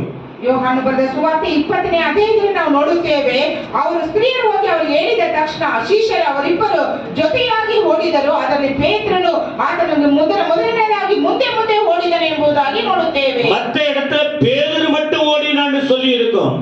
பேதுரு மட்டும் ஓடினான் அப்படின்னு சொல்லி இருக்கும். ಬೇರೆ ಸ್ಥಳಗಳು ನೋಡುವಾಗ ಪೇತ್ರನು ಮಾತ್ರ ಓಡಿದನು ಎಂಬುದಾಗಿ ಬರೆಯಲ್ಪಟ್ಟಿದೆ. ஆனா யோவான் 20ஆம் அதிகாரத்தின் 3ஆம் வசனத்தை நீங்கள் படிக்கும்போது என்ன பார்க்கிறோம்? அப்போது பேதுருவும் மற்ற சீஷனும் கல்லறையின் இடத்திற்கு போகும்படி புறப்பட்டு இருவரும் ஒருமித்து ஓடினார்கள். அதோ கவனிக்கிறீங்களா? ஆண்டவருக்காக ஒற்றுமையா ஓடணுங்க. அதோ ஆண்களே, ஐயோ வாலிப பிள்ளைகளே, ஏன்னா வயசானவங்க தான் இப்ப வாலிபர்கள். ஒட்டுமொத்தத்தில் அப்படி வைத்துக்குவோம். வயசானவங்களோ வாலிப பிள்ளைகளோ பெண்களுக்கு சொன்னோம் இல்லையா, அதே போல ஆண்கள் ஐயாமார்களோ வாலிபர்களோ கவனிங்க, ஐக்கியத்திற்காக பிரயாசப்பட வேண்டும். ஒற்றுமையை உடைக்க சூழ்நிலை வரலாம், ஐக்கியத்தை உடைக்க பல சாத்தியக்கூறுகள் வரலாம். ஆனால் ஆண்டுடைய வார்த்தை இந்த நாள்ல கேட்கும் போது எங்கெல்லாம் நம்ம ஒற்றுமையா மாற முடியும், ஒன்றுபட்டு செயல்பட முடியும், அதை முக்கியப்படுத்துங்கள். ಯೋಹಾನ 23ನೇ ವಚನ, ಆಗ ಪೇತ್ರನು ಆ ಮತ್ತೊಬ್ಬ ಶಿಷ್ಯನು ಹೊರಟು ಸಮಾಧಿಯ ಕಡೆಗೆ ಹೋದರು. ಹಾಗಾದ್ರೆ ಈ ದೇವರ ವಾಕ್ಯವನ್ನು ಕೇಳುವಂತ ಎಲ್ಲ ಸಹೋದರರು ಎಲ್ಲರಿಗೆ ಹೇಳುವಂತದೇನೆಂದರೆ, ಕೆಟ್ಟದಕ್ಕಾಗಿ ನಾವು ಒಂದು ಸೇರುವುದು ಬೇಡ, ಆದ್ರೆ ಐಕ್ಯವನ್ನು ಮುರಿಯುವಂತ ಕಾರ್ಯಗಳು ಬೇಡ. ಎಲ್ಲರೂ ಒಗ್ಗಟ್ಟಾಗಿದ್ದು ஐக்கியವನ್ನು காப்பாடி தேவர காரியங்களில் ಮುಂದೆ சாಗೋಣ. எத்தனை பேருக்கு இந்த வார்த்தை விளங்குது? சொல்லுங்க. ஆண்டவர் உயிரை கொடுத்தது எதற்காக தெரியுமா? அவருக்காக நாம் வாழ்வதற்கு. ದೇವರು ತನ್ನ ಜೀವವನ್ನು ಕೊಟ್ಟது ಯಾಕೆ ಗೊತ್ತಾ? ಆತನಿಗಾಗಿ ಜೀವಿಸುವುದಕ್ಕಾಗಿ. ஆண்டவர் உயிரோடு எழுந்தார் எதற்கு தெரியுமா?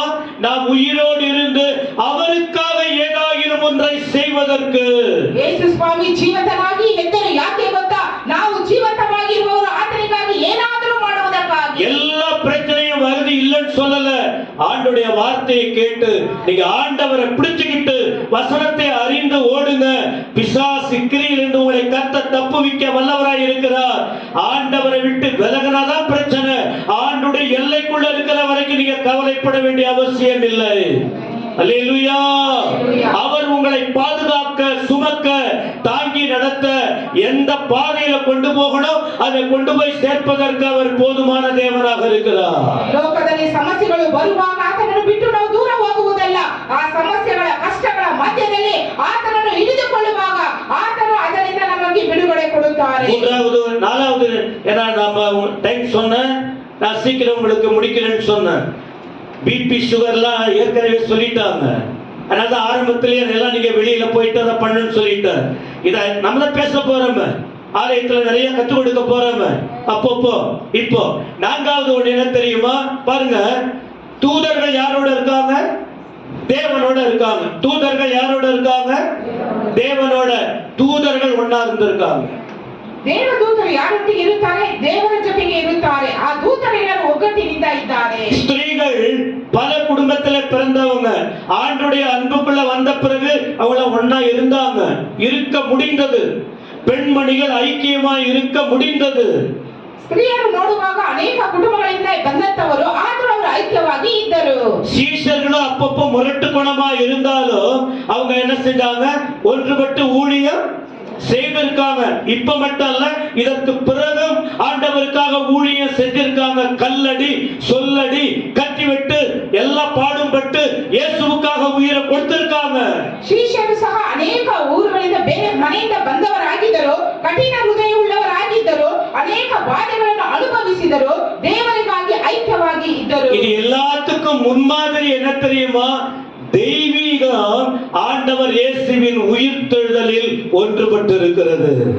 இதெல்லாம் மனுஷீகம் சொன்ன பெண்மணிகள், மனுஷீகம் சீஷர்கள், மனுஷீகம் தூதர்கள், ஆண்டுடைய எல்லையில் இருக்கிறவங்க. கவனிங்க, பிதாவாகிய தேவனும் ஆவியானவரும் இயேசுவின் உயிர்த்தெழுதலுக்கு ஒன்றுபட்டு இருக்கிறார்கள். ಈಗ ಹೇಳಿದಂತೆ ಎಲ್ಲಾ ಕಾರ್ಯಗಳು ಶಾರೀರಿಕ ಸಂಬಂಧಪಟ್ಟದ್ದು, ಆದರೆ ದೈವಿಕವಾದ ಕಾರ್ಯಕ್ಕೆ ದೇವರು ಸಹ ಐಕ್ಯವಾಗಿ ಇದ್ದರು ಎಂಬುದಾಗಿ ನೋಡುತ್ತೇವೆ. தெரியுதா உங்களுக்கு? இயேசு மரித்தார் அப்படி விட்டு இல்லையே. ஏன்னா இயேசு கிறிஸ்து யாருடைய சித்தம் செய்ய பூமிக்கு வந்தார்? பிதாவின் சித்தத்தை செய்வதற்கு. ಯೇಸು ಸ್ವಾಮಿ ಲೋಕಕ್ಕೆ ಯಾಕೆ ಬಂದರು? ತಂದೆಯ ಚಿತ್ತವನ್ನು ನೆರವೇರಿಸುವುದಕ್ಕಾಗಿ. இயேசு கிறிஸ்து யாருக்காக வந்தார்? ஒருவரும் இந்த பூமியிலே கெட்டு போகாம எல்லாரும் நித்திய ஜீவனை அடைய வேண்டும், பரலோகத்துக்கு வர வேண்டும் என்பதற்காக தான் வந்தார். ಯೇಸು ಸ್ವಾಮಿ ಲೋಕಕ್ಕೆ ಯಾಕೆ ಬಂದರು? ಒಬ್ಬರು ಕೆಟ್ಟು ಹೋಗದೆ, ನಾಶವಾಗಿ ಹೋಗದೆ, ಎಲ್ಲರೂ ಪರಲೋಕ ರಾಜ್ಯಕ್ಕೆ ಬಾಧ್ಯರಾಗುವುದಕ್ಕಾಗಿ. அப்படி இந்த உலகத்திலே வந்து இயேசு கிறிஸ்து தேவன் சொல்லிட்டு ஜாலியா இருந்தாரா? எத்தனை பாடு, எத்தனை அவமானம், எத்தனை அடிகள், கடைசியில சிலுவை மரணம், சரீரத்தை பிச்சு பிச்சு எடுத்தாங்க. அந்த அளவுக்கு தன் வாழ்க்கையை ஒப்பு கொடுத்தார். ಯೇಸು ಸ್ವಾಮಿ ಲೋಕಕ್ಕೆ ಬಂದು ಸಂತೋಷವಾಗಿ ಜಾಲಿಯಾಗಿದ್ದರೆ ಇಲ್ಲ, ಆದರೆ ಎಷ್ಟೋ ಕಷ್ಟಗಳನ್ನು, ಬಾಧೆಗಳನ್ನು ಅನುಭವಿಸಿ ಕಡೆಯದಾಗಿ ಶಿಲುಬೆಯಲ್ಲಿ ತನ್ನ ಜೀವವನ್ನು ಕೊಡುವುದಕ್ಕೆ ಸಿದ್ಧರಾದರು. இவ்வளவு பிரச்சனை வந்தாலும் அவர் ஒரு வார்த்தை சொல்றாரு, நான் போகணும்னா போயிருப்பேன், ஆனா அதுக்காக நான் வரல, நான் என் உயிரை கொடுக்க தான் வந்தேன். என்ன வந்தாலும் பரவாயில்ல, என் பிதாவின் சித்தத்தை கடைசி வரைக்கும் நிறைவேற்றுவேன் என்பதில் ஆண்டவர் இயேசு கவனமாக இருந்தார், பின்வாங்கவே இல்லை. ಯೇಸು ಸ್ವಾಮಿ ಹೇಳುತ್ತಾರೆ, ನಾನು ಯಾವ ಕಾರಣದಿಂದ ಇದನ್ನು ಬಿಟ್ಟು ಹೋಗಲು ಸಾಧ್ಯವಿಲ್ಲ, ತಂದೆಯ ಚಿತ್ತವನ್ನು ನೆರವೇರಿಸುವುದಕ್ಕಾಗಿಯೇ ಬಂದಿದ್ದೇನೆ. எப்ப பாரு ஆவியானவர், எப்ப பாரு பிதான்னு சொல்ல சொல்ல விட்டுருவாங்களா அவங்க? சொல்லுங்க. மனுஷங்க தான் விட்டுட்டு ஓடிடுவாங்க. நமக்கு என்ன போச்சு? நமக்கு என்ன போச்சு? பாம்பு நழுவுறது போல, மீன் நழுவி போகிறது போல அப்படியே பார்த்துட்டு ஓடிடுவாங்க. ஆனா என் தெய்வம் அப்படி போறவர் அல்ல. அல்லேலூயா சொல்லுங்க. ஹalleluya. ரெண்டு வசனம் கொடுக்கிறேன், இதுல நீங்க புரிஞ்சுக்கலாம் தெய்வீகம் எந்த அளவுக்கு ஆண்டவர் இயேசுவின் உயிர்த்தெழுதலுக்கு பங்காய் இருந்தது என்பதை நீங்கள் பார்க்க முடியும். ದೈವಿಕವಾದ ವಿಷಯವು ಯಾವ ರೀತಿ ಯೇಸು ಕ್ರಿಸ್ತನ ಪುನರುತ್ಥಾನದಲ್ಲಿ ಐಕ್ಯವಾಗಿ ಇತ್ತು ಎಂಬುದಾಗಿ ಎರಡು ವಿಷಯಗಳನ್ನು ನಿಮಗೆ ಹೇಳುತ್ತೇವೆ. ரோமர் முதல் அதிகாரம் 5ஆம் வசனம். ரோமர் 1ஆம் அதிகாரம் 5ஆம் வசனம். ರೋಮಾಪುರದವರಿಗೆ 1ನೇ ಅಧ್ಯಾಯ 5ನೇ ವಚನ. மாம்சத்தின்படி தாவீதின் சந்ததியில் பிறந்தவரும் பரிசுத்தமுள்ள ஆவியின்படி தேவனுடைய சுதன் என்று மரித்தோரிலிருந்து உயிர்த்தெழுந்தலினாலே, அங்க ஒரு ஆவியானவரை பற்றி சொல்லியிருக்கு பாருங்க. ஆவியின்படி தேவனுடைய சுதன் என்று மரித்தோரிலிருந்து உயிர்த்தெழுந்ததினாலே பலமாய் ரூபிக்கப்பட்ட தேவ குமாரனாய் இருக்கிற நிறைய வசனம் இருக்கு. 1-2 வசனம் தான் உங்களுக்கு கொடுக்கிறேன். ಇಲ್ಲಿ ನಾವು ನೋಡುತ್ತೇವೆ, ಆತನು ಪವಿತ್ರಾತ್ಮವಾದ ಆತ್ಮ ಉಳ್ಳವನಾಗಿದ್ದು ಸತ್ತ ಮೇಲೆ ಜೀವಿತನಾಗಿ ಎದ್ದು ಬಂದ ಮಹತ್ ಕಾರ್ಯದಿಂದ ದೇವ ಕುಮಾರನೆಂದು ನಿರ್ಣಯಿಸಲ್ಪಟ್ಟವನು ಆಗಿದ್ದಾನೆ. ಆತನ ಹೆಸರಿನ ಪ್ರಸಿದ್ಧಿ ಎಂಬುದಾಗಿ 4ನೇ ವಚನದಲ್ಲಿ ನೋಡುತ್ತೇವೆ. பேதுரு ஒரு வார்த்தை சொல்றாரு பாருங்க. அப்போஸ்தல நடபடிகள் 2ஆம் அதிகாரம் 24 இருந்து 32 வரைக்கும் வரிசையா சொல்றாரு. எல்லாத்தையும் இப்ப நான் சொல்ல போறது இல்ல. அப்போஸ்தலர் 2:24. ಅಪೊಸ್ತಲರ ಕೃತ್ಯಗಳ ಪುಸ್ತಕ 2ನೇ ಅಧ್ಯಾಯ 24ನೇ ವಚನ. என்ன சொல்றாரு பாருங்க, எல்லாம் கவனிக்கணும். எல்லாம் கவனிக்கிறீங்களாங்க? ஆண்டுடைய அன்பை புரியுறதுக்காக இந்த வார்த்தை. எந்த அளவுக்கு ஆண்டவர் நமக்காக இருக்கிறார், எதற்காக, எப்படி ஒப்பு கொடுத்தார், ஜனங்க எந்த அளவுக்கு அவரை கஷ்டப்படுத்தினாங்க என்பதை புரிவதற்காக மட்டுமல்ல, இந்த செய்தியை கேட்ட பின்பு நாமும் கூட தேவனுக்காக என்ன செய்ய வேண்டும் என்று உறுதி கொள்வதற்காக இப்படிப்பட்ட வார்த்தைகள் மூலம் ஆண்டவர் நம்மோடு பேசிக் கொண்டிருக்கிறார். ಇಂಥ ವಾಕ್ಯಗಳು ನಮಗೆ ಸಿಗುವಾಗ ನಾವು ಯಾವ ರೀತಿ ಅದನ್ನು ಹಿಡಿದುಕೊಂಡು ಆತನಿಗಾಗಿ ದೃಢವಾಗಿ ನಿಂತುಕೊಳ್ಳಲು ಸಾಧ್ಯ ಎಂಬುದಾಗಿ ನೋಡಬೇಕು.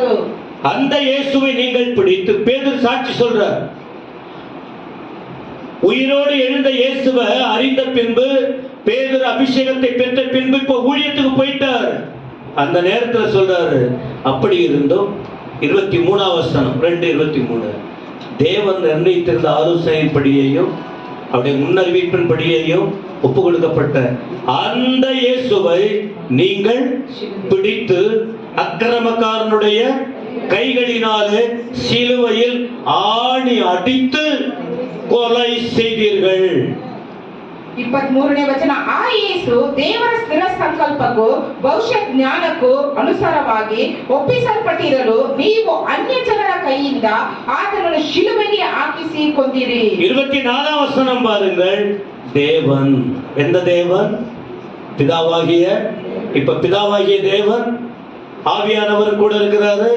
இயேசுவின் அந்த உயிர்த்தெழுதல்ல அப்படி விட்டுல, இயேசு கிறிஸ்து தானே மேலே ஏறி வரல. அங்க தெய்வீகம் ஒன்றுபடுகிறது, தெய்வீகம் ஒன்றுபடுகிறது. நாங்கள் ஒன்றாய் இருக்கிறோம் சொன்னவங்க பலமுறை பைபிள்ல ட்ரினிட்டி ஒன்றாய் தெய்வீகத்தில் செயல்படுறாங்க. என்ன சொல்றார் பேதுரு?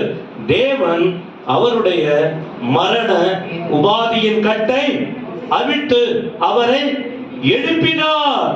அவர் மரணத்தினால் கட்டப்பட ಕೂಡಾದಿರುತ್ತದೆ. ಹಲ್ಲೆಲೂಯಾ. 24ನೇ ವಚನ, ಆತನನ್ನು ದೇವರು ಮರಣ ವೇದನೆಗಳಿಂದ ಬಿಡಿಸಿ ಎಬ್ಬಿಸಿದನು, ಯಾಕಂದರೆ ಮರಣವು ಆತನನ್ನು ಹಿಡಿಕೊಂಡಿರುವುದು ಅಸಾಧ್ಯವಾಗಿತ್ತು.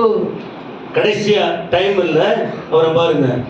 இந்த இயேசுவை தேவன் எழுப்பி, இது 32ஆம் வசனம் 32, இந்த இயேசுவை தேவன் எழுப்பினார். இதற்கு நாங்கள் எல்லாரும் சாட்சிகளாய் இருக்கிறோம். நாங்க இப்ப சாட்சியா இருக்கிறோம்.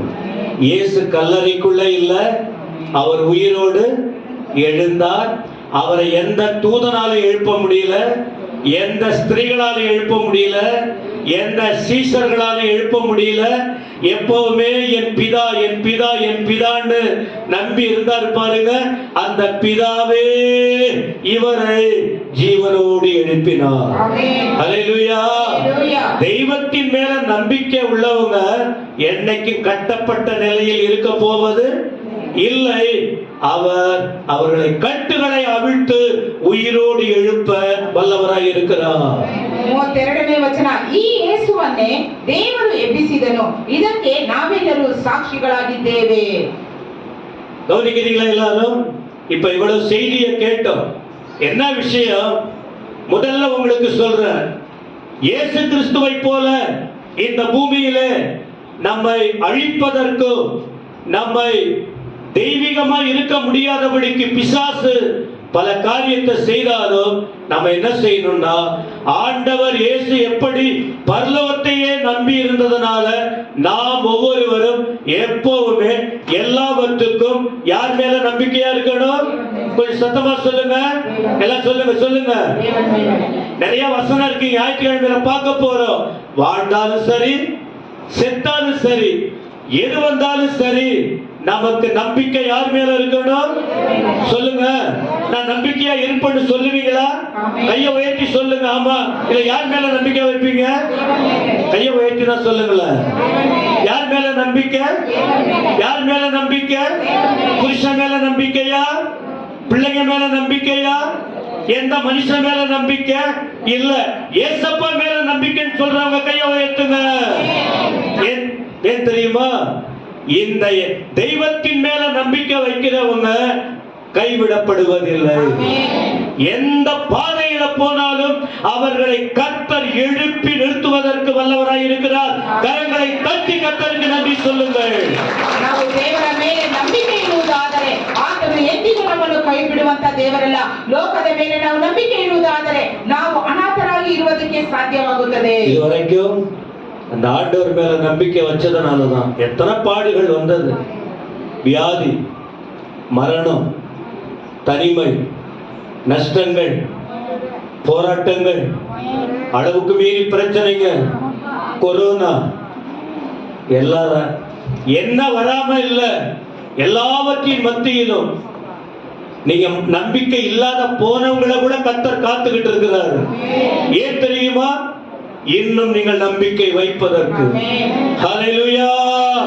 ஏன்னா நம்முடைய தெய்வம் யார் தெரியுமா? ಉಯಿರೋಡು ಇರುತ್ತದೆ. ನಮ್ಮ ದೇವರು ಯಾರು ಗೊತ್ತಾ? ಜೀವಂತನಾಗಿ ಎದ್ದು ಜೀವಂತನಾಗಿ ಇರುವಂತ ದೇವರು. ಈ ಲೋಕದಲ್ಲಿ ಅನೇಕ ಕಷ್ಟಗಳು, ವೇದನೆಗಳು, ಅವಮಾನಗಳು, ನಿಂದೆಗಳು, ವ್ಯಾಧಿ, ಅನೇಕ ಕಾರ್ಯಗಳು ಬಂದರು ನಾವು ನಂಬಿಕೆ ಇಲ್ಲದೆ ಇರುವಾಗಲೂ ಸಹ ಆತನು ನಂಬಿಕೆಯನ್ನು ಕೊಟ್ಟು ಆತನಲ್ಲಿ ಇರುವುದಕ್ಕೆ ಸಹಾಯ ಮಾಡಿದ. இதுவரை நீங்கள் அலசடிப்பட்டிருக்கலாம், சில சூழ்நிலையில பிரிந்து போயிருக்கலாம். என்ன வந்தாலும் எது வந்தாலும் எந்த நிலை வந்தாலும் நீங்க ஒரு தீர்மானம் எடுக்கணும், நாங்கள் கர்த்தருக்காக வாழுவோம்.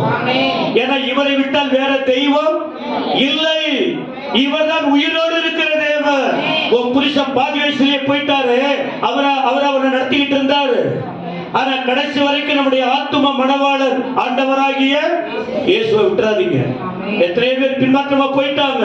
நீங்க எல்லாம் போகாதீங்க, நீங்க எல்லாம் போகாதீங்க. உயிரோட இயேசு இருக்கிறார். உயிர்த்தவர் மட்டுமல்ல, அவர் நமக்காக பரலோகத்தை ஆயத்தப்படுத்தி கொண்டிருக்கிறார். அவர் சீக்கிரம் வரப்போகிறார். நிரந்தரமா நாம அவரோட இருக்க போகிறோம். ஹல்லேலூயா, ஸ்தோத்திரம். ಈ ಲೋಕದಲ್ಲಿ ನಮ್ಮ ಗಂಡನಾಗಲಿ ಮಕ್ಕಳಾಗಲಿ ಎಲ್ಲರೂ ನಮ್ಮನ್ನು ಕೈ ಬಿಟ್ಟು ಹೋಗಿರಬಹುದು, ಆದರೆ ನಾವು ಈ ಲೋಕದಲ್ಲಿ ಜೀವಂತವಾಗಿ ಇರುವುದು, ಜೀವಂತನಾಗಿ ಎದ್ದಂತ ಯೇಸು ಕ್ರಿಸ್ತನು ನಮ್ಮೊಟ್ಟಿಗೆ ಇರುತ್ತಾರೆ. ಅದು ಮಾತ್ರವಲ್ಲ, ಪರಲೋಕದಲ್ಲಿ ಹೋಗಿ ನಮಗಾಗಿ ಸ್ಥಳಗಳನ್ನು ಸಿದ್ಧಪಡಿಸಿ ನಮ್ಮನ್ನು ಅಲ್ಲಿ ಸೇರಿಸುವುದಕ್ಕೆ ಆತನು ಸಿದ್ಧನಾಗಿದ್ದಾನೆ. ஆனா ஒரு காரியத்தை நீங்க புரிஞ்சுக்கணும். தூதர்கள் ஐக்கியமா இருந்தாங்களா? கொஞ்சம் சொல்லுங்க. ஆமாவா இல்லையா? சொல்லுங்க. இப்ப ஓட்டு கேட்கிறவங்க கிட்ட ஆண்டவருக்காக இந்த உயிர்த்தெழுதல் தினத்துல ஓட்டு கேட்கிறவங்க கிட்ட தூதர்கள் ஐக்கியமா இருந்தாங்களா? சொல்லுங்க. நீங்க ஐக்கியமா இருப்பீங்களா? எல்லாரோட ಐಕ್ಯமா இருப்பீங்களா? ದೂತರು ಐಕ್ಯವಾಗಿದ್ದರು, ನಾವು ಸಹ ಎಲ್ಲರೊಟ್ಟಿಗೆ ಐಕ್ಯವಾಗಿರುತ್ತೇವೆ. ಸ್ತ್ರೀಗಳು ಐಕ್ಯமா இருந்தாங்களா தெய்வீகத்துக்காக? அப்பப்ப சிண்டு கொண்ட சரி, ஸ்திரீகள் ஒற்றுமையா இருந்தாங்களா? யாருக்காக ஒற்றுமையா இருந்தாங்க? சொல்லுங்க. என்ன வந்தாலும் இயேசுவுக்காக ஐக்கியமா இருப்பீங்களா? சொல்லுங்கம்மா. ரிப்போர்ட் என்கிட்ட தான் வரும், நான் பாத்துக்கிறேன். ரிப்போர்ட் என்கிட்ட தான் வரும், ஐயா அப்படி இப்படின்னு. அப்ப இந்த செய்தி எந்த அளவுக்கு உங்களுக்குள்ள வேலை செஞ்சதுன்னு எனக்கு தெரியுமா தெரியாதா? ஏன் கத்துறேன் தெரியுமா? ஒரு ஆத்மா விலக கூடாது, ஆண்டவருக்காக ஐக்கியப்பட வேண்டும். ಯೇಸು ಸ್ವಾಮಿಯಲ್ಲಿ ಜೊತೆಯಲ್ಲಿದ್ದ ಸ್ತ್ರೀಯರೆಲ್ಲರೂ ಐಕ್ಯವಾಗಿದ್ದರು, ಅದೇ ರೀತಿ ನಾವೆಲ್ಲರೂ ಸಹ ಐಕ್ಯವಾಗಿರಬೇಕು. சீஷர்கள் ஒற்றுமையா இருந்தாங்களா தேவ ஊழியம் செய்ய? சொல்லுங்க, சொல்லுங்க. பிடிஐ படிக்கிறவங்க ஐக்கியமா இருக்கிறீங்களா? எட்டி கூட பார்க்க மாட்டேன்றீங்களே.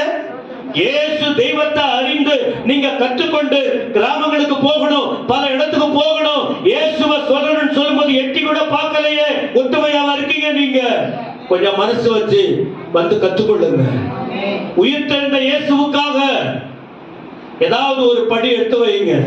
வருவீங்களா? வரமாட்டீங்களா? விட போறதில்ல, வர்றவங்க வீடுகளுக்கு. ಶಿಷ್ಯರು ಐಕ್ಯವಾಗಿದ್ದರಲ್ಲ, ಅದೇ ರೀತಿಯಲ್ಲಿ ನಾವು ಈಗ ಬಿಜೆ ಓದುತ್ತಾ ಇದ್ದೇವೆ, ಎಲ್ಲರೂ ಐಕ್ಯವಾಗಿರಬೇಕು. ಕಾರಣ ಆತ್ಮಗಳನ್ನು ಗೆದ್ದು ಸಭೆಗೆ ಸೇರಿಸುವವರಾಗಿರಬೇಕು.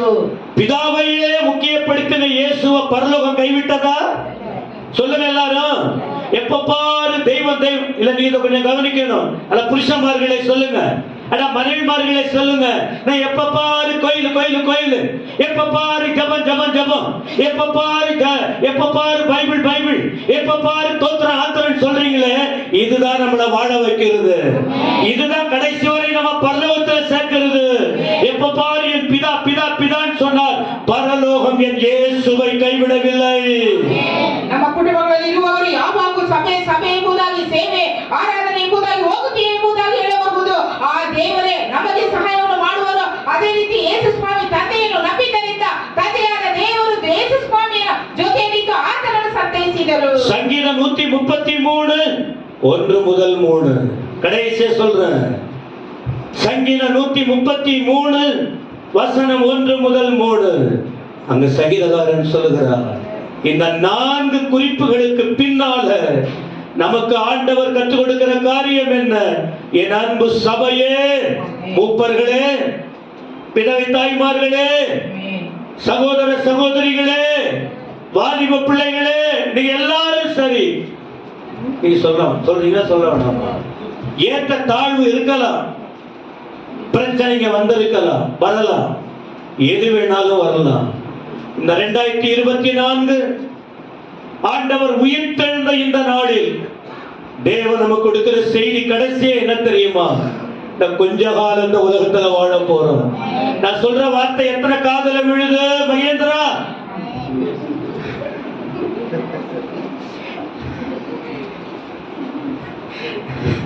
நான் சொல்ற வார்த்தை எத்தனை பேருக்கு விளங்குது? கொஞ்ச காலம் வாழ போறோம். மருமகளா இருக்கிறவங்களே, மாமியாரு எனக்கு இல்ல, அவங்க வீட்டுக்கு, பிள்ளைகளே, பெரியவர்களே, தேவ ஜனமே, இந்த கொஞ்ச காலம் உலகத்துல வாழ போறோம். போதும். ஆண்டவர் இன்னைக்கு கடைசியா ஒரு வார்த்தை சொல்லுகிறார். ஐக்கியத்தை உணர வைக்கும் ஆண்டவர் இயேசுவின் உயிர்த்தெழுதல். இந்த உயிர்த்தெழுதல் தினத்துல கர்த்தர் நமக்கு சொல்றாரு, இந்த கொஞ்ச நாள் வாழ போறோம், இயேசுவுக்காக ஐக்கியப்படுங்க. இதோ சகோதரர்கள் ஒருமித்து வாசம் பண்ணுகிறது. எத்தனை நன்மையும் எத்தனை இன்பமுமானது. அது ஆரோருடைய சிரசில் ஊற்றப்பட்டு அவருடைய தாடியின் வழியாய் அங்கியிலே வடிகிற நல்ல தைலத்துக்கு ஒப்பாய் இருக்கிறது. அங்கே அவர் என்ன வச்சிருக்கிறாரா? ஆசீர்வாதத்தையும் ஜீவனையும் வைத்திருக்கிறார். ஐக்கியத்தில் ஜீவன் இருக்கிறது. அல்லேலூயா. ஒருவர் சோர்ந்து போனா இன்னொருத்தவங்க, அம்மா ஏன் சோர்ந்து போறீங்க? யார் உங்களை விட்டாலும் கவலை இல்ல, நாங்க இருக்கிறோம். சரிங்க. இந்த வார்த்தை சொன்ன உடனே அவங்களுக்கு ஒரு புது பலன் வருகிறது. நம் இயேசு உயிரோடு இருக்கிறார். தகப்பனும் தாயும் கைவிட்டாலும் அவர் நம்மை சேர்த்துக் கொள்வார். நண்பர்கள் கைவிட்டாலும், உறவினர்கள் கைவிட்டாலும், யார் புறக்கணித்தாலும் நீங்கள் அனாதைகள் அல்ல, நீங்கள் தனிமையானவர்கள் அல்ல. யார் விட்டாலும் கவலைப்படாதீங்க. ஒண்ணு பிடித்துக் கொள்ளுங்க, எனக்கு சபை இருக்கு, என் சபையில் என் சகோதர சகோதரிகள் இருக்காங்க, நாங்க எல்லாம் ஒன்னா இருக்கிறோம். யார் எங்களை விட்டாலும் பரவாயில்ல, நாங்கள் ஐக்கியமா இருக்கணும். கர்த்தர் கற்றுக் கொடுத்திருக்கிறார். ஆமென் சொல்லுங்க. இந்த செய்தியை கேட்ட பிறகு பெத்தேல் சபையை விட்டு யாராவது போவீங்களா? இன்னைக்கு கையை உயர்த்தணும். நீங்க ஐயா நீயும் வேணாம், யாரும் வேணாம், எனக்கு சபையை வேணும், யாராவது போவீங்களா? போய் பாருங்க, அப்புறம் பார்த்துக்கிறேன். இந்த வார்த்தை உங்களுக்கு பலனா இருந்ததா? பலனா இருந்ததா? ஏசப்பா நம்மோடு இருக்கிறாரா? நான் உன்னை விட்டு விலகுவதும் இல்லை.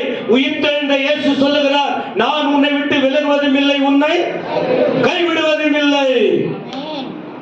இன்னைக்கு அவன் மனுஷன் இருப்பான், நாளைக்கு அங்க போயிடுவாங்க. என்றைக்கும் நம்மோடு இருக்கிறவர் நம்முடைய ஆண்டவர். அப்படியே எழுந்திருப்போமா? ஒரே ஒரு பல்லவியை பாடி நாம ஜெபம் பண்ண போறோம். கடைசியா ஊழியர் கிறிஸ்தி முன்ன வருவாரு, ஒரு ஜெபம் பண்ணுவோம். இப்ப எல்லாரும் கண்களை மூடி, கண்ணை மூடுனா எல்லாம் கண்ணை நல்லா வாய் விட்டு ஸ்தோத்திரம் பண்ணி. நீ கேட்ட செய்தி ஒன்றுதான், அப்பா எல்லாரும் ஐக்கியமா இருந்திருக்காங்க, நான் ஏன் இவ்வளவு நாள் ஐக்கியம் அல்லாத போயிட்டேன்? பைபிள்ல எல்லாருமே யூனிட்டியா இருந்திருக்காங்க, எனக்கு ஏன் உங்க ரத்தத்தால மீட்கப்பட்ட எனக்கு ஏன் இந்த மைண்ட் இல்லாத போச்சு? எனக்கு ஏன் இந்த மைண்ட் வரல? இன்னைக்கு என்னோட பேசுனீங்க ஆண்டவரே, என்னோட பேசுனீங்க. நான் என்ன ஒப்பு கொடுக்கிறேன்ப்பா. எல்லாம் கண்ணு மூடுங்க. நான் யார தப்பா நினைக்க போறேன்? இதுக்கு மேல எனக்கு என்ன, என் ஆண்டவர் தானே. எங்களுக்கு நீங்க பலன் கொடுக்கணும் ஆண்டவரே.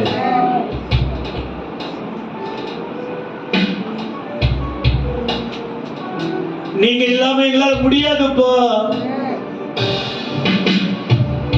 உண்மையா நான் என்னுடைய வாழ்க்கையை யோசித்து, எனக்கு வாழ்க்கையே வேணான்னு கூட யோசித்திருக்க.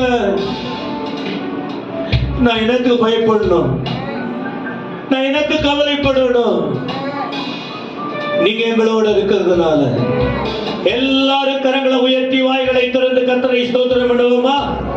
ஆமென் ஆமென் ஆமென் ஆமென் ஆமென் ஆமென். நல்லா வாய் விட்டு அவன் இந்த ஸ்தோத்திரத்தோட முடிக்க போறோம். இந்த ஸ்தோத்திரத்தோட முடிக்க போறோம். நல்லா ஒரு 2-3 நிமிஷம் நல்லா நல்லா ஹalleluya ஹalleluya ஹalleluya நல்லா ஸ்தோத்திரம் பண்ணுங்க. இப்போ ஐக்கியம் நல்லா இருக்கும். ஆண்டவர் நடத்துவார், ஆண்டவர் நடத்துவார். கணவன் கணவன் மனைவி நல்லா இருப்பீங்க, பெற்றோர் பிள்ளைகள் நல்லா இருப்பீங்க, எல்லாம் நல்லா இருப்பீங்க. ஆண்டவருக்குள்ள ஒப்பு கொடுக்கிறதுனால அவர் எல்லாம் பார்த்துக் கொள்வார், அவர் எல்லாம் பார்த்துக் கொள்வார், அவர் எல்லாம் நடத்துவார். ஆமென், ஆமென். எனக்காய் ஜீவன் விட்டவரே என்னோடு இருக்க, கைதட்டி சொல்லுங்க எல்லாரும். எனக்காய் ஜீவன் விட்டவரே என்னோடு இருக்க விடுத்தவரே, என்னை என்றும் வழி நடத்துவாரே, என்னை சந்திக்க வந்திடுவாரே, என்னை என்றும் வழி நடத்துவாரே, என்னை சந்திக்க வந்திடுவாரே. ஏசு போதுமே போதுமே, ஏசு போதுமே போதுமே, எந்த நாளிலுமே என் நிலையிலுமே எந்த வழியிலே ஏசு போதுமே. பிசாசின் சோதனை திருவிட்டாலும் சோர்ந்து போகாமல் முன் செல்லவே, பிசாசின் சோதனை திருவிட்டாலும் சோர்ந்து போகாமல் முன் செல்லவே, உலகமும் அபிஷமும் மயக்கிட்டாலும் மயங்கிடாமல் முன்னேறவே, உலகமும் அபிஷமும் மயக்கிட்டாலும் மயங்கிடாமல் முன்னேறவே. சொல்லுங்க, ஏசு போதுமே போதுமே, ஏசு போதுமே போதுமே, எந்த நாளிலுமே என் நிலையிலுமே எந்த வழியிலே ஏசு போதுமே. வல்லமை உண்டு உண்டு, அற்புத வல்லமை இயேசுவே கர்த்தர். வல்லமை உண்டு, சொல்லுங்க சொல்லுங்க சொல்லுங்க. வல்லமை உண்டு உண்டு உண்டு, அற்புத வல்லமை இயேசுவே. ஆமென், ஆமென், ஆமென். சொல்லுங்க சொல்லுங்க சொல்லுங்க. ஐயா, அம்மா, தம்பி தம்பி, சகோதரா சகோதரா சகோதரி, வல்லமை உண்டு உண்டு உண்டு, அற்புத வல்லமை இயேசுவே கர்த்தர். வல்லமை உண்டு உண்டு, அற்புத வல்லமை ஆட்டுக்குட்டியின் ரத்தத்தினால் ஒழிந்திடும் வல்லமை, உன்னதத்தின் வல்லமை, ஆவியின் வல்லமை, அக்கினியின் வல்லமையோடு வல்லமையோடு வல்லமையோடு கிளத்தோடு கிளத்தோடு கிளத்தோடு கிளத்தோடு. ஆமென், ஆமென், ஆமென், ஆமென், ஆமென். ஒழிந்திடும் வல்லமை, உன்னதத்தின் வல்லமை, ஆவியின் வல்லமை, அக்கினியின் வல்லமை, ஒழிந்திடும் வல்லமை, உன்னதத்தின் வல்லமை, ஆவியின் வல்லமை, அக்கினியின் வல்லமை, ஒழிந்திடும் வல்லமை, உன்னதத்தின் வல்லமை, ஆவியின் வல்லமை, அக்கினியின். கையதட்டி கையதட்டி, ஹல்லேலூயா ஹல்லேலூயா ஹல்லேலூயா. கதமா ஹந்த கதமா ரிபத பத பத லபல பத பத துரே மிலா ரிபத பத பத பத ஹதன கர்விஷோ. ஹல்லேலூயா ஹல்லேலூயா.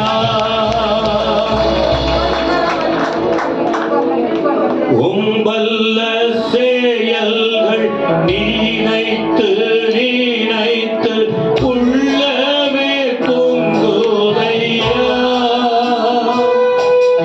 உம்பல்ல செயல்கள்